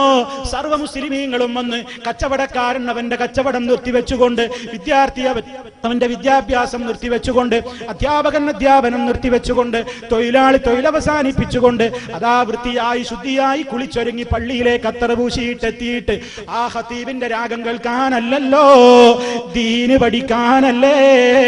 അതിനവസരം കിട്ടുന്നു ഉമ്മമാർക്കെന്ന നിലക്ക് അവരോടും ഞങ്ങൾ പോകാൻ പറയാറുണ്ട്. അത് ദീന് പഠിക്കാനാണ്, ഫിത്തിനക്ക് വേണ്ടിയല്ല. ഫിത്തിനയുടെ കാര്യങ്ങളിൽ നിന്ന് അവരെ രക്ഷപ്പെടുത്താനാ. ഇങ്ങനെ എന്തെല്ലാം കാര്യങ്ങൾ. ഇതൊക്കെ പറയുമ്പോൾ ഒരു കൂട്ടർ പറയും, ഇവർക്കാകെ ഇസ്ലാമിനെ പറ്റി പറയാനുള്ളത് ഒരു കുത്തുബ പരിഭാഷയും കുനൂത്തും, കയ്യെവിടെ കെട്ടണ്ട്, തല എത്ര തടവുണ്ട്, അതുപോലെ പെണ്ണുങ്ങൾ പോണോ പോണ്ടേ, മാല വേണോ, മൗലിദ് വേണോ, നയസുണ്ടോ, ഇതൊക്കെ പറയാനുള്ളൂ. രാജ്യത്തെ മനുഷ്യന്റെ മാനവിക പ്രശ്നങ്ങൾ പറയാൻ ഞങ്ങളല്ലാതെ ആരാണാ ചോദിക്കുന്നത്? അതാരാ നമ്മളെ ജമാഅത്തെ ഇസ്ലാമിക്കാര്. അവർക്കും കുറച്ച് പറയണല്ലോ, മനസ്സിലാക്കണല്ലോ. നമുക്ക് അവരെയും കൂടെ വേണല്ലോ ഉദാത്തമായ മാർഗത്തിലേക്ക്. ഇവര് പറയണേ ഞങ്ങൾ ഇസ്ലാമിന്റെ സമ്പൂർണ്ണ വക്താക്കൾ. മുജാഹിദുകൾ അതിന്റെ ഒരു ഭാഗിക വക്താക്കൾ. നമ്മൾ ഈ ഇസ്ലാമിന് അങ്ങനെ ഒരു ഭാഗം മാത്രം അങ്ങനെ പിടിച്ചിട്ടുള്ളൂ, ബാക്കിയൊക്കെ പുറത്താ. ബാക്കി മുഴുവനായിട്ടുള്ളത് ആരെടുത്ത? ജമാഅത്തുകാരന്റെ അടുത്ത്, എല്ലാം അവരെടുത്തുള്ളത്. സമ്പൂർണ്ണ ഇസ്ലാമിന്റെ വക്താക്കൾ ജമാഅത്തെ ഇസ്ലാമിക്കാർ എന്നവർ അവകാശപ്പെടുന്നു. ചോദിക്കട്ടെ സഹോദരന്മാരെ, അവരിപ്പോ എന്തായി തീർന്നു? എന്താപ്പ അവരായിത്തീർന്നത്? ഒരു മാറുകയാണല്ലോ, മാറ്റത്തിനൊരു വോട്ട് തരണേന്ന് കെഞ്ചി നടക്കുകയാണ് ഇപ്പൊ വീട്ടിൽ. ഞങ്ങൾ മാറാൻ പോകുക. എന്താ മാറ്റം? ഞങ്ങൾ ഇതുവരെ സർക്കാർ സ്ഥാപനങ്ങളിൽ കുട്ടികൾ പഠിച്ചാൽ ശിർക്കാന്നാ പറഞ്ഞു. അതുകൊണ്ട് ഞങ്ങളുടെ നേതാക്കന്മാരൊക്കെ പണ്ട് ഗവൺമെന്റ് സ്ഥാപനങ്ങളിൽ നിന്ന് കിട്ടിയ സർട്ടിഫിക്കറ്റ് പരസ്യമായി സ്റ്റേജിൽ വെച്ച് കീറിക്കളഞ്ഞു. കാരണം താഹൂത്തിന്റെ സർട്ടിഫിക്കറ്റാണ്, അല്ലാത്തവരെ സ്ഥാപനല്ലേ, അല്ലാത്തവര് നൽകുന്ന സർട്ടിഫിക്കറ്റാണ്. അത് ശിർക്കാണ്, മുശ്രിക്കിന്റെതാണ്, തൊടാൻ പറ്റൂല, പാടില്ല, പറ്റില്ല, ഒഴിവാക്കി. അവിടുന്ന് ഞങ്ങളൊന്ന് മാറുകയാണ് ഉമ്മ, ഒരു വോട്ട് മാറ്റത്തിന്.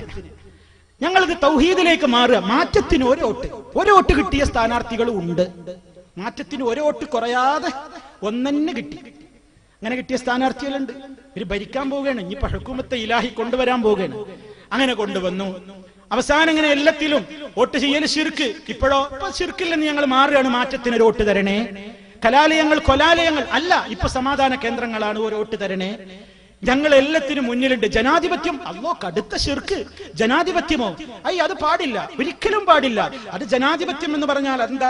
അതിപ്പോ ലാത്ത പോയി മനാത്ത വരിക, അത് കാര്യമില്ല. ഒക്കെ ശിർക്ക്, ശിർക്ക്, കുഫർ, ഒന്നും പാടില്ല എന്ന് പറഞ്ഞ മൗദൂദി സാഹിബിന്റെ അനുയായികൾ രാജ്യമൊട്ടാകെ ഇപ്പൊ പറയാണ്, ജനാധിപത്യമൊക്കെ വലിയ സംഗതിയാണ്, ഞങ്ങൾ മാറാൻ പോവുകയാണ്, തരണേ മാറ്റത്തിനൊരു വോട്ട്. അങ്ങനെ ജനങ്ങളെ സമീപിച്ചപ്പോ അവര് പറഞ്ഞു, അപ്പൊ അവർക്കിടയിൽ തർക്ക. നിന്ന് നോക്കുമ്പോ ഓരോട്ടന്നെ കിട്ടുന്നത്, മാറ്റത്തിന് ഓരോട്ടന്നെ കിട്ടുന്നത്. നമ്മൾ രാഷ്ട്രീയം പറയല്ല. നിങ്ങൾ ഈ ലാ ഇലാഹ ഇല്ലല്ലാഹ് എന്തിനാ അതിലേക്ക് വലിച്ചഴിച്ചത്? അതാ നമ്മുടെ വിഷയം. നിങ്ങൾ ഏത് പേരിൽ ഏത് ചിഹ്നത്തിൽ മത്സരിച്ചോ, അത് നിങ്ങളുടെ വഴി.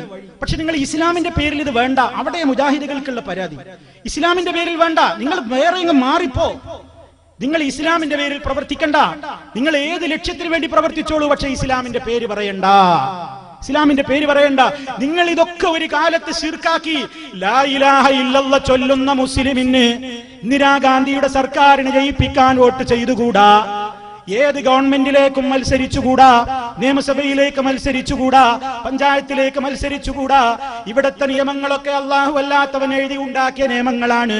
ഇനിൽ ഹുക്മു ഇല്ലാ ലില്ലാഹ്, വിധിക്കാൻ അധികാരം അല്ലാഹുവിനാണ്. അല്ലാഹനെ മാത്രമേ അനുസരിക്കാൻ പാടുള്ളൂ.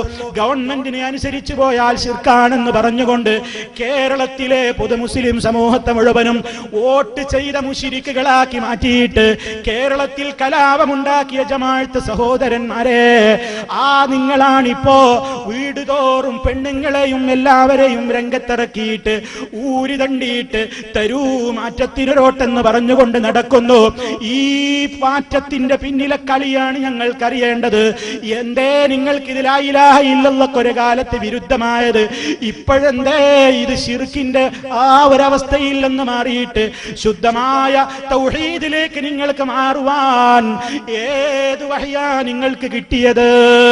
അതാണ് ഞങ്ങളുടെ വിമർശനത്തിന്റെ കാമ്പ്. അതല്ലാതെ നിങ്ങൾ സ്ഥാനാർത്ഥിയാകുന്നതോ വോട്ട് ചോദിക്കുന്നതോ ഞങ്ങൾക്ക് പരാതിയില്ല.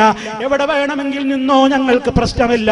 പക്ഷേ നിങ്ങൾ ലാ ഇലാഹ ഇല്ലല്ലാഹയുടെ പേരിൽ കരണം അറിഞ്ഞവരാണ്, അത് സമ്മതിക്കൂല. ആ ആദർശപരമായ വശമാണ് ചോദ്യം ചെയ്യപ്പെടുന്നത്. ഇപ്പോ ഒരു നേതാവ് AR പറയുന്നു. AR പറയാണ്, എന്താ മൂപ്പര് പറയുന്നത്? AR പറയുന്നത് ജമാഅത്തെ ഇസ്ലാമിയോ ആ സംഘടന മുൻകഴിഞ്ഞ തെരഞ്ഞെടുപ്പുകളിൽ എന്ന പോലെ ഈ തെരഞ്ഞെടുപ്പിലും മത്സരിച്ചില്ല. ഇപ്പൊ ഏതാണ് മനസ്സിലാക്കണം. ജമാഅത്തെ ഇസ്ലാമിയോ ആ സംഘടന മുൻകഴിഞ്ഞ തെരഞ്ഞെടുപ്പുകളിൽ എന്ന പോലെ ഈ തെരഞ്ഞെടുപ്പിലും മത്സരിച്ചില്ല. തങ്ങളൊരു രാഷ്ട്രീയ പാർട്ടിയാവാൻ ഉദ്ദേശിച്ചിട്ടില്ലെന്ന് വ്യക്തമാക്കിയിട്ടുമുണ്ട്. ഞങ്ങളൊരു രാഷ്ട്രീയ പാർട്ടിയാകാൻ ഉദ്ദേശമല്ല എന്ന് വ്യക്തമാക്കിയിട്ടുണ്ട്. ആരാ പറയണേ? AR. എന്നാൽ പാർട്ടിയുടെ അമീർ പറയട്ടെ, അതേ പത്രത്തിൽ തന്നെ പാർട്ടിയുടെ അമീർ എന്താണ് എഴുതുന്നത്? ഹെഡിങ് വായിക്കട്ടെ. ജമാഅത്തെ ഇസ്ലാമി രാഷ്ട്രീയ പ്രസ്ഥാനമായി അംഗീകരിക്കപ്പെട്ടു. ടി ആരിഫ് അലി. ഒരാൾ പറയണേ, ഞങ്ങൾ ഇറങ്ങിയേ, ഞങ്ങൾ മത്സരിക്കേ, ഞങ്ങൾ അങ്ങനെ രാഷ്ട്രീയ പാർട്ടി ആവാൻ ആഗ്രഹിക്കേ? ഇല്ലേ ഇല്ല. 10 കൊല്ലം മുമ്പ് എഴുതിയ മാധ്യമല്ല, 2 ദിവസം മുമ്പ് കഴിഞ്ഞിട്ട് 2 ദിവസം കഴിഞ്ഞിട്ട് മറ്റേ സംഗതി എഴുതണത് ജമാഅത്തെ ഇസ്ലാമി രാഷ്ട്രീയ പ്രസ്ഥാനമായി അംഗീകരിക്കപ്പെട്ടു. കേട്ടോളൂ. ജമാഅത്തെ ഇസ്ലാമിയെ കേവലം മതസംഘടനയായും സാംസ്കാരിക കൂട്ടായ്മയായും കണ്ടിരുന്ന കേരളീയ സമൂഹത്തിൽ രാഷ്ട്രീയ പ്രസ്ഥാനമായി അംഗീകരിക്കപ്പെട്ടു എന്നത് തദ്ദേശ സ്വയംഭരണ സ്ഥാപനങ്ങളിലേക്കുള്ള തെരഞ്ഞെടുപ്പിന് ശേഷമുണ്ടായ ഏറ്റവും വലിയ നേട്ടമാണെന്ന് ജമാഅത്തെ ഇസ്ലാമി കേരള അമീർ ടി ആരിഫ് അലി അഭിപ്രായപ്പെട്ടു. ഏതാ വിശ്വസിക്കേണ്ടത്? രണ്ടും ഇങ്ങളെ തൗറാത്ത, രണ്ടും ഇങ്ങളാ പറഞ്ഞത്. എന്നിട്ട് രാഷ്ട്രീയത്തിൽ ഞങ്ങൾ എന്താ ഇറങ്ങാത്തത്? പണ്ടെന്താ കാരണം പറഞ്ഞത്? ലീഗുകാരാ, രാഷ്ട്രീയ കുളിമുറിയിൽ നിങ്ങൾ നഗ്നരാണ്. ലീഗിനെ പിന്തുണക്കുന്ന മുജാഹിദേ, കോൺഗ്രസിനെ പിന്തുണക്കുന്ന മുജാഹിദേ, അങ്ങനെ മുജാഹിദുകളുടെ നേർക്കും മറ്റുള്ള എല്ലാ മതസംഘടനകളുടെ നേരെയും ചൂണ്ടിക്കൊണ്ട് ഇവര് പറഞ്ഞു, രാഷ്ട്രീയത്തിലേക്ക് ഞങ്ങൾ ഇറങ്ങാത്തത് അതാ രാഷ്ട്രീയം ചെളിക്കൊണ്ടാണ്, അത് അഴിമതിയാണ്, അത് ഫിത്തനയാണെന്നൊക്കെ പറഞ്ഞുകൊണ്ട് വലിയ സമഗ്ര ഇസ്ലാമിന്റെ വക്താക്കളായ ആളുകളതാ തമിഴ്നാട്ടിലെ ആളുകളെ പോലും നാണിപ്പിക്കുന്ന നിലക്ക് ഇക്കുറി വോട്ട് തേടിയത് എങ്ങനെയാണ്? സിനിമാ നടന്മാരെ രംഗത്ത് കൊണ്ടുവന്നിട്ടാണ്. അവര് വിചാരിച്ചത് തമിഴ്നാടാണ്. സിനിമാ താരങ്ങളെ ഇറക്കിയാലേ, ആരുടെ സിനിമാ താരം? ജമാഅത്തെ ഇസ്ലാമിക്ക് ചില സിനിമ ഉണ്ടല്ലോ, ജമാഅത്തെ ഇസ്ലാമിക്ക് ചില സിനിമ ഉണ്ട്. ആ സിനിമയിൽ എന്താ? അത് പിന്നെ അവിടെ ഞങ്ങൾക്ക് ഇസ്ലാമൊന്നും ബാധകല്ല. പെണ്ണവിടെ ആടും, പെണ്ണന്യന്റെ കൂടെ ബെഡിലിരുന്ന് സംസാരിക്കും, പെണ്ണന്യന്റെ കൂടെ കിടക്കും, ഭാര്യയായിട്ട് അഭിനയിക്കാം, പിന്നെ സ്വന്തം ഭാര്യയില്ലല്ലോ, ഭർത്താവായിട്ട് അഭിനയിക്കണ്ടേ, അങ്ങനെ പാടണ്ടേ, ആടണ്ടേ, സംഗീതത്തിന്റെ മെമ്പൊടി വേണ്ടേ, അങ്ങനെ ഞങ്ങളുടെ സിനിമ എന്ന് പറഞ്ഞാൽ അതാ 100% ഇസ്ലാമികമായ ഹോം സിനിമയാണ് എന്നും പറഞ്ഞുകൊണ്ട് രംഗത്തിറങ്ങി ചില ആളുകളെ. അവർക്ക് ചില നാമങ്ങളുണ്ട്, ഗടക എന്നൊക്കെ കൊടുത്തു. അവരൊക്കെ ഇറക്കിയാ പിന്നെ മുസ്ലിം കൈരളിയുടെ വോട്ട് പിന്നെ ഡഗഡഗക്ക് തന്നെ എന്ന് വിചാരിച്ചുകൊണ്ടതാ കൊടിയത്തൂരിൽ ഇറക്കി. ജനഹൃദയങ്ങൾ കീഴടക്കി ചേക്കൂ. എന്താ പറയുന്നത് കേട്ടോളൂ. ഹോം സിനിമകളും നാടകങ്ങളും അവതരിപ്പിക്കുന്ന ഡാഷ് കാരണത്താൽ തന്നെ ജനഹൃദയങ്ങളിൽ നിറഞ്ഞു നിൽക്കുന്ന താരപ്രതിഭയാണ്. 13ാം വാർഡിൽ ജനവിധി തേടുമ്പോൾ തന്റെ കഥാപാത്രങ്ങളെയല്ല തന്നെ തന്നെ ജനങ്ങൾക്ക് സമർപ്പിച്ചുകൊണ്ടാണ്, തന്നെ അങ്ങോട്ട് സമർപ്പിക്കേണ്. ഓ ജനങ്ങളെ, നിങ്ങൾക്കായി എന്നെ തന്നെ സമർപ്പിക്കുന്നു. ഇവരാ മുമ്പ് ചോദിച്ചത്, ഓ മുജാഹിദേ, നീ പള്ളിയിൽ നിസ്കരിക്കുമ്പോ ഇന്ന സ്വലാത്തി വനുസുകി വമഹ്യായ വമമാതി ലില്ലാഹി റബ്ബിൽ ആലമീൻ എന്നും പറഞ്ഞിട്ട് പുറത്തിറങ്ങിയാൽ മുസ്ലിം ലീഗ് സിന്ദാബാദ് വിളിക്കുന്നില്ലേ, മറ്റുള്ളവർക്ക് സിന്ദാബാദ് വിളിക്കുന്നില്ലേ എന്ന് പറഞ്ഞവൻ ഇപ്പൊ പറയുന്നു, ഇതാ ഞാൻ നിങ്ങളെ മുഴുവൻ എന്നെ തന്നെ നിങ്ങൾക്ക് വാർഡിന്റെ പ്രാതിനിധ്യം എടുക്കാൻ പോകുന്നു. ജനങ്ങളെ ഇത്രയേറെ സ്വാധീനിക്കാൻ എന്തൊരു മാസ്മരിക സിദ്ധിയാണ് സിദ്ദീഖിനുള്ളതെന്ന് എതിരാളികൾ പോലും അതിശയിക്കുന്നു. അവസാനം അവരുടെ ഒരു പൂതി കൂടി കേട്ടോളൂ, വൻ ഭൂരിപക്ഷത്തോടെ സിദ്ദീഖിനെ വിജയിപ്പിക്കുമെന്ന് പ്രവർത്തകര് മാത്രമല്ല വാർഡിന്റെ വികസനം കൊതിക്കുന്ന സാധാരണക്കാരും ഉറപ്പിച്ചു പറയുന്നു. ഉറപ്പിച്ചതെന്താണെന്ന് കേരളം കണ്ടു കഴിഞ്ഞു. മനസ്സിലായില്ലേ? ഇവരൊന്ന് ഇറങ്ങി നോക്കിയതാ, എന്തിന്? ഹുക്കുമത്തയിലായി നടപ്പിലാക്കാനേ. എല്ലാ രംഗത്തും ഇപ്പൊ ഇസ്ലാമിന്റെ സമ്പൂർണ്ണ നിയമമാണ്. പെണ്ണുങ്ങളൊക്കെ തെരുവിലിറക്കി അവരുടെ എല്ലാ സംവിധാനം, കുടുംബ സദസ്സുകളുടെ പ്രിയ നായകൻ വോട്ടർമാർക്കിടയിൽ മറ്റേയാള്, മറ്റേ തലൈവർ, മറ്റേ തലൈവി എന്നൊക്കെ പറയും പോലെ സിനിമാ താരങ്ങളെ ഇറക്കി നോക്കുക. ഈ രാഷ്ട്രീയ കുളിമുറിയിലേക്ക് തുണി ഉരിഞ്ഞിട്ടല്ലേ, എല്ലാം ഉരിഞ്ഞ് അവസാനം എല്ലാ വൃത്തികേടിലേക്ക് ഇറങ്ങി തിരിച്ചിരിക്കുക. കുഴപ്പമില്ല, നിങ്ങൾ ഇനിയും ഇറങ്ങിക്കോ, നന്നായി ഇറങ്ങിക്കോ, പക്ഷെ ലാ ഇലാഹ ഇല്ലല്ലാഹ് മുണ്ടിപ്പോ പോകരുത്. അതാ ഞങ്ങളെ വിഷയം. നിങ്ങൾ ഈ ലാ ഇലാഹ ഇല്ലല്ലാഹ് പറഞ്ഞിട്ടല്ലേ ഇതിന്റെയൊക്കെ പിന്നാലെ ജനാധിപത്യം, അത് ശിർക്ക്, വോട്ടിംഗ് ശിർക്ക്, തെരഞ്ഞെടുപ്പ് ശിർക്ക്, എല്ലാം ശിർക്ക്, കലാലയം കൊലാലയം. ജനാധിപത്യം വന്നിട്ട് കാര്യമില്ല, ലാത്ത പോയി മനാത്ത വരലാണ്, ഇവിടെയുള്ള നിയമങ്ങളൊന്നും പറ്റില്ല എന്നൊക്കെ പറഞ്ഞുകൊണ്ടാണ്. മാത്രല്ല, നിങ്ങൾ എന്താണ് സമൂഹത്തിന്റെ മുമ്പിലേക്ക് പെണ്ണിന്റെ നഗ്നത പ്രദർശിപ്പിച്ചുകൊണ്ടല്ലേ പത്രം വിൽക്കുന്നത്? അതാ മാധ്യമക്കാരൻ അവരുടെ പത്രത്തിന്റെ സർക്കുലേഷൻ വർദ്ധിപ്പിക്കാൻ വേണ്ടി ബഹുവർണ്ണ കളറുകളിൽ ജ്വല്ലറിയുടെ പരസ്യം കൊടുക്കുന്നില്ലേ, തുണിഷാപ്പുകളുടെ പരസ്യം കൊടുക്കുന്നില്ലേ? പെണ്ണിന്റെ ഉടൽ ആണിന്റെ കണ്ണുകൾ കൊണ്ട് ഒഴിഞ്ഞ് സുഖിക്കുവാനും രസിക്കുവാനും ദർശന സുഖത്തിന് വേണ്ടി ആ രൂപത്തിലുള്ള കണ്ണുകളെ കൊണ്ട് ആണുങ്ങളെ കൊണ്ട് വ്യഭിചരിപ്പിക്കുവാൻ വേണ്ടി മുഴുവർണ്ണ കളറുകളിലതാ, ബഹുവർണ്ണ പോസ്റ്ററുകളിലതാ, അതാ പത്രത്തിന്റെ അവസാന പേജിലും മറ്റുമൊക്കെയായിട്ട് പെണ്ണിന്റെ ഉടൽ പ്രദർശിപ്പിക്കുമ്പോ, ഓ പ്രിയപ്പെട്ട ജമാഅത്തുകാരാ, ഇസ്ലാം നിങ്ങൾക്ക് പത്രപ്രവർത്തനത്തിൽ ബാധകമല്ല അല്ലേ? അവിടെ നിങ്ങൾക്ക് അല്ലാഹ് ഹാക്കിമല്ല അല്ലേ? അവിടെ അള്ളാന്റെ വിധി പറ്റൂല, പത്രം ചെലവാവൂല, പത്രം ചെലവാണ് ഇങ്ങനെയൊക്കെ പറ്റുള്ളൂ. അപ്പൊ അള്ളാനെ പറ്റൂല, അവിടെ അള്ളാനെ പറ്റൂല. അള്ളാന്റെ നിയമമാണ് സമ്പൂർണമായി ഞങ്ങൾ അനുസരിക്കുന്നത് എന്ന് പറയുകയും അതേ അവസരത്തിൽ ആ അള്ളാഹുവിന്റെ നിയമങ്ങളെ കാറ്റിൽ പറത്തുകയും ചെയ്യുന്ന രൂപത്തിലുള്ള മാധ്യമ സംസ്കാരം, ആ രൂപത്തിലുള്ള എല്ലാ അശ്ലീലതകളും സിനിമകൾ എന്ന പേരിൽ നിങ്ങൾ രംഗത്തിറക്കുന്നു, സംഗീതം എന്ന പേരിൽ നിങ്ങൾ രംഗത്തിറക്കുന്നു. അള്ളാഹുവിന്റെ റസൂലിലല്ലേ മാതൃകയുള്ളത്? അവിടുന്ന് എന്താണ് പറഞ്ഞത്? ലയകൂനന്ന മിൻ ഉമ്മത്തി അഖ്വാമുൻ യസ്തഹില്ലൂനൽ എന്റെ ഉമ്മത്തിൽ ആളുണ്ടാകും, അതാ നിങ്ങളെ കുറിച്ചൊക്കെ കണ്ടുകൊണ്ടായിരിക്കും. നേതാവ് മുമ്പേ പ്രവചിച്ചു പോയി. വരാനിരിക്കുന്ന ഒരു കൂട്ടം ആളുകൾ അവർ വ്യഭിചാരം ഹലാലാക്കി കൊടുക്കുന്നതാണ്, മദ്യം ഹലാലാക്കി കൊടുക്കുന്നതാണ്, പുരുഷന് പട്ടുവസ്ത്രം ഹലാലാക്കി കൊടുക്കുന്നതാണ്. സംഗീതോപകരണങ്ങൾ, തബലയായാലും വീണയായാലും ഗിറ്റാറായാലും മദ്ദളമായാലും ചെണ്ടയായാലും അതുപോലെ തന്നെ ബാൻഡ് വാദ്യങ്ങളായാലും കുഴൽ വീത്തുകളായാലും ഏത് തന്നെ സംഗീതോപകരണങ്ങളാണെങ്കിലും അതൊക്കെ അനുവദിച്ചു കൊടുക്കുന്ന ഖൗമ് വരും എന്ന് നേതാവ് പറയുമ്പോ ആ പ്രയോഗത്തിൽ നിന്ന് തന്നെ മുസ്ലിമേ പഠിച്ചു വെച്ചോളണം. ഹലാലാക്കും എന്ന് റസൂലുള്ള പറയണമെങ്കിൽ അത് മുമ്പ് ഹറാമായ സംഗതിയല്ലേ ഹലാലാക്കൽ. അപ്പൊ മുമ്പേ ഇതൊക്കെ ഹറാമാണ്, അത് ഹലാലാക്കാനാണ് ഇക്കൂട്ടരൊക്കെ രംഗത്ത് വരുന്നതെങ്കിൽ ആ ഇസ്ലാം ഞങ്ങൾക്ക് വേണ്ട, അതിനെ ഞങ്ങൾ തുറന്നു തീർക്കും. അങ്ങനെ വിശ്വാസ രംഗത്തും ആചാരരംഗത്തും കർമ്മരംഗത്തും സ്വഭാവരംഗത്തും എവിടെയെല്ലാം ഇസ്ലാമിന് വിരുദ്ധത കാണുന്നുവോ അവിടെയെല്ലാം ശബ്ദിക്കാനുള്ളതാണ് മുജാഹിദ് പ്രസ്ഥാനം. അത് ആരോടെങ്കിലും വിദ്വേഷം കൊണ്ടല്ല, ആരോടെങ്കിലുമുള്ള വിഷമം കൊണ്ടല്ല, മറിച്ച് തിരിച്ചു പോകാനൊരു ലോകമില്ലേ. വത്തഖൂ യൗമൻ തുർജഊന ഫീഹി ഇലല്ലാഹ് സുമ്മ തുവഫാ കുല്ലു നഫ്സിൻ മാ കസബത് വഹും ലാ യുദ്ലമൂൻ. ഓ ജനങ്ങളെ, നിങ്ങൾ വല്ലാതെ സൂക്ഷിക്കണേ, നിങ്ങൾ ഭയപ്പെടണേ. യൗമൻ, ഒരു ദിവസം. ആ ദിവസം ഏതാണ്? തുർജഊന ഫീഹി, ആ ദിവസത്തിൽ നിങ്ങൾ മടക്കപ്പെടും കേട്ടോ. ഇലല്ലാഹ്, അല്ലാഹുവിങ്കലേക്ക് മടക്കപ്പെടുന്ന ദിവസമാണ്. അവിടെ വെച്ച് മനുഷ്യൻ ചെയ്ത ഖൈറുകളും ശർറുകളും ഓരോന്നും അതാ സുമ്മ തുവഫാ കുല്ലു നഫ്സിൻ മാ കസബത്, മനുഷ്യൻ സമ്പാദിച്ച ഓരോന്നിനും കൃത്യമായി കണക്ക് പറയുകയാണ്, അതിനുള്ള പ്രതിഫലം കിട്ടപ്പെടുകയാണ്.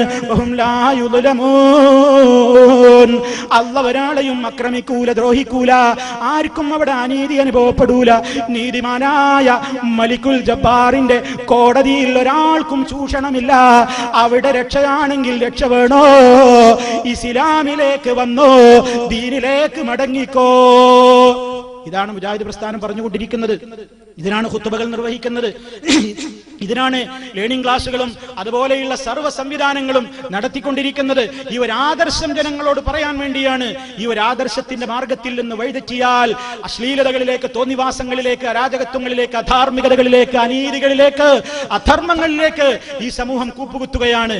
അതിനെ പ്രോത്സാഹിപ്പിക്കുന്നവൻ ഇസ്ലാമിന്റെ പേരിൽ സിനിമ ഇറക്കുകയോ ഇസ്ലാമിന്റെ പേരിൽ സംഗീതം പാടുകയോ, ഈ ഇസ്ലാമിക് ബാറും വരുമായിരിക്കാം, ഒക്കെ ഇസ്ലാമിക്കാണ്. ഇസ്ലാമിക്ക് ചേർത്താൽ ഏത് ഹറാമും ഹലാലാക്കുന്ന വിദ്യയോ, അങ്ങനെയില്ല. ഇസ്ലാം അത് കാലത്തെ എല്ലാം അതിജീവിച്ചുകൊണ്ട് മുന്നോട്ട് പോകുന്ന പ്രസ്ഥാനം. അത് മഹാനായ അഷ്റഫുൽ ഖൽഖ് സല്ലല്ലാഹു അലൈഹി വസല്ലമയിലൂടെ പടച്ച റബ്ബ് പൂർത്തീകരിച്ച പ്രസ്ഥാനം. അതിലിനി ഒരാൾ കൂട്ടണ്ട, കുറക്കണ്ട, ഏറ്റണ്ട, അതിൽ നിന്നൊന്നും ഒഴിവാക്കണ്ട. അതനുസരിച്ചുകൊണ്ട് മുസ്ലിമായി കൊണ്ട് ജീവിച്ചാൽ രക്ഷയുണ്ട്. ആ സന്ദേശമാണ് ഈ പറഞ്ഞുകൊണ്ടിരിക്കുന്നത്. അതിനുവേണ്ടി മാത്രമാണ്. ആ പാതയോട് ആർക്കെങ്കിലും വൈമുഖ്യം തോന്നിയിട്ട് വമൻ യുശാഖിഖിർ റസൂല മിൻ ബഅദി മാ തബയ്യന ലഹുൽ ഹുദാ വയത്തബിഉ ഗൈറ സബീലിൽ മുഅ്മിനീൻ നുവല്ലിഹി മാ തവല്ല വനുസ്ലിഹി ജഹന്നമ വസാഅത് മസീറാ. റസൂൽ സല്ലല്ലാഹു അലൈഹി വസല്ലം പഠിപ്പിച്ച ഇസ്ലാം അത് മനസ്സിലായിട്ടും അതിനോടാരെങ്കിലും മാത്സര്യം കാണിച്ചുകൊണ്ട് വഴിതെറ്റിയിട്ട് വേറെ ചില കാര്യങ്ങളിലേക്കും വിശ്വാസങ്ങളിലേക്കും ആചാരങ്ങളിലേക്കും കർമ്മങ്ങളിലേക്കും പ്രവൃത്തികളിലേക്കും ഒക്കെയാണ് പോകുന്നതെങ്കിൽ അവൻ തിരിഞ്ഞേടത്തേക്ക് അവനെ തിരിച്ചുവിടും. ദുനിയാവിൽ സൗകര്യങ്ങൾക്കൊന്നും കുറവുണ്ടാവില്ല. പക്ഷേ വനുസ്ലിഹി ജഹന്നം, ചെന്നു ചേരാനുള്ളൊരു നരകമാണ്. വസാഅത് മസീറാ, അതെത്ര മോശമായ സങ്കേതമാണ്. അല്ലാഹു സുബ്ഹാനഹു വ തആലയോട് ആ നരകാഗ്നിയിൽ നിന്ന് രക്ഷപ്പെടാൻ വേണ്ടി പ്രാർത്ഥിക്കുക. പ്രിയപ്പെട്ടവരെ, ആ രൂപത്തിലുള്ള ജീവിതത്തിന് വേണ്ടി നാം അധ്വാനിക്കുക, പരിശ്രമിക്കുക. ഈ പറയുന്ന കാര്യങ്ങളൊക്കെ നിങ്ങൾ വ്യക്തമായി തന്നെ പ്രമാണങ്ങളുടെ അടിസ്ഥാനത്തിൽ വിലയിരുത്തുക. കാര്യങ്ങൾ കൃത്യമായി തന്നെ മനസ്സിലാക്കിക്കൊണ്ട് ഈ ആദർശ കൂട്ടായ്മയോട് നിങ്ങൾ ദീനിയായ കാര്യങ്ങളെക്കുറിച്ച് പഠിക്കുക, പരലോകത്ത് പുണ്യം നേടുക, രക്ഷപ്പെട്ടവരുടെ കൂട്ടത്തിൽ ഉൾപ്പെടുക എന്ന നിലക്ക് സമീപിക്കുക, സഹകരിക്കുക. നിങ്ങളുടെ പരലോക ഗുണത്തിന് വേണ്ടി മാത്രം അല്ലാഹു സുബ്ഹാനഹു വ തആല നമ്മെ എല്ലാവരെയും അവന്റെ അടുക്കൽ സ്വീകാര്യരാക്കി തീർക്കുകയും അവന്റെ പരലോകത്ത് നരകശിക്ഷയിൽ നിന്ന് രക്ഷപ്പെടുത്തുകയും അവന്റെ മഹാത്മാക്കളുടെ കൂടെ സ്വർഗ്ഗത്തിൽ എത്തിച്ചേരാൻ സൗഭാഗ്യം നൽകുകയും ചെയ്യുമാറാകട്ടെ. മാരകമായ രോഗങ്ങൾ കൊണ്ട് പരീക്ഷിക്കപ്പെടുന്ന സഹോദരങ്ങളുണ്ട്, മാനസികമായ പ്രശ്നങ്ങളുള്ള സഹോദരങ്ങളുണ്ട്. അല്ലാഹുവേ, എല്ലാവിധ പ്രയാസങ്ങളിൽ നിന്നും പ്രതിസന്ധികളിൽ നിന്നും നാഥ നീ ഞങ്ങളെ എല്ലാവരെയും രക്ഷപ്പെടുത്തേണമേ. എല്ലാവിധ മാരക രോഗങ്ങളിൽ നിന്നും, സഹിക്കാനാവാത്ത വേദനകളിൽ നിന്നും, കടക്കെണിയിൽ നിന്നും, ദാരിദ്ര്യത്തിൽ നിന്നും, പരീക്ഷണങ്ങളിൽ നിന്നും നാഥ നീ ഞങ്ങളെ കാത്തുരക്ഷിക്കണമേ. ഞങ്ങളിൽ നിന്നും മരണപ്പെട്ടു പോയവർക്ക് നീ മഗ്ഫിറത്ത് നൽകണമേ. നാഥ ഞങ്ങളെയും അവരെയും നിന്റെ സ്വർഗീയാരാമത്തിൽ നീ പ്രവേശിപ്പിച്ചുകൊണ്ട് ഞങ്ങൾ അനുഗ്രഹിക്കണമേ. ربنا تقبل منا إنك أنت السميع العليم وتب علينا إنك أنت التواب الرحيم واغفر لنا إنك أنت الغفور الرحيم توفنا مسلمين وألحقنا بالصالحين اللهم صل على محمد وعلى آل محمد والسلام عليكم ورحمة الله وبركاته.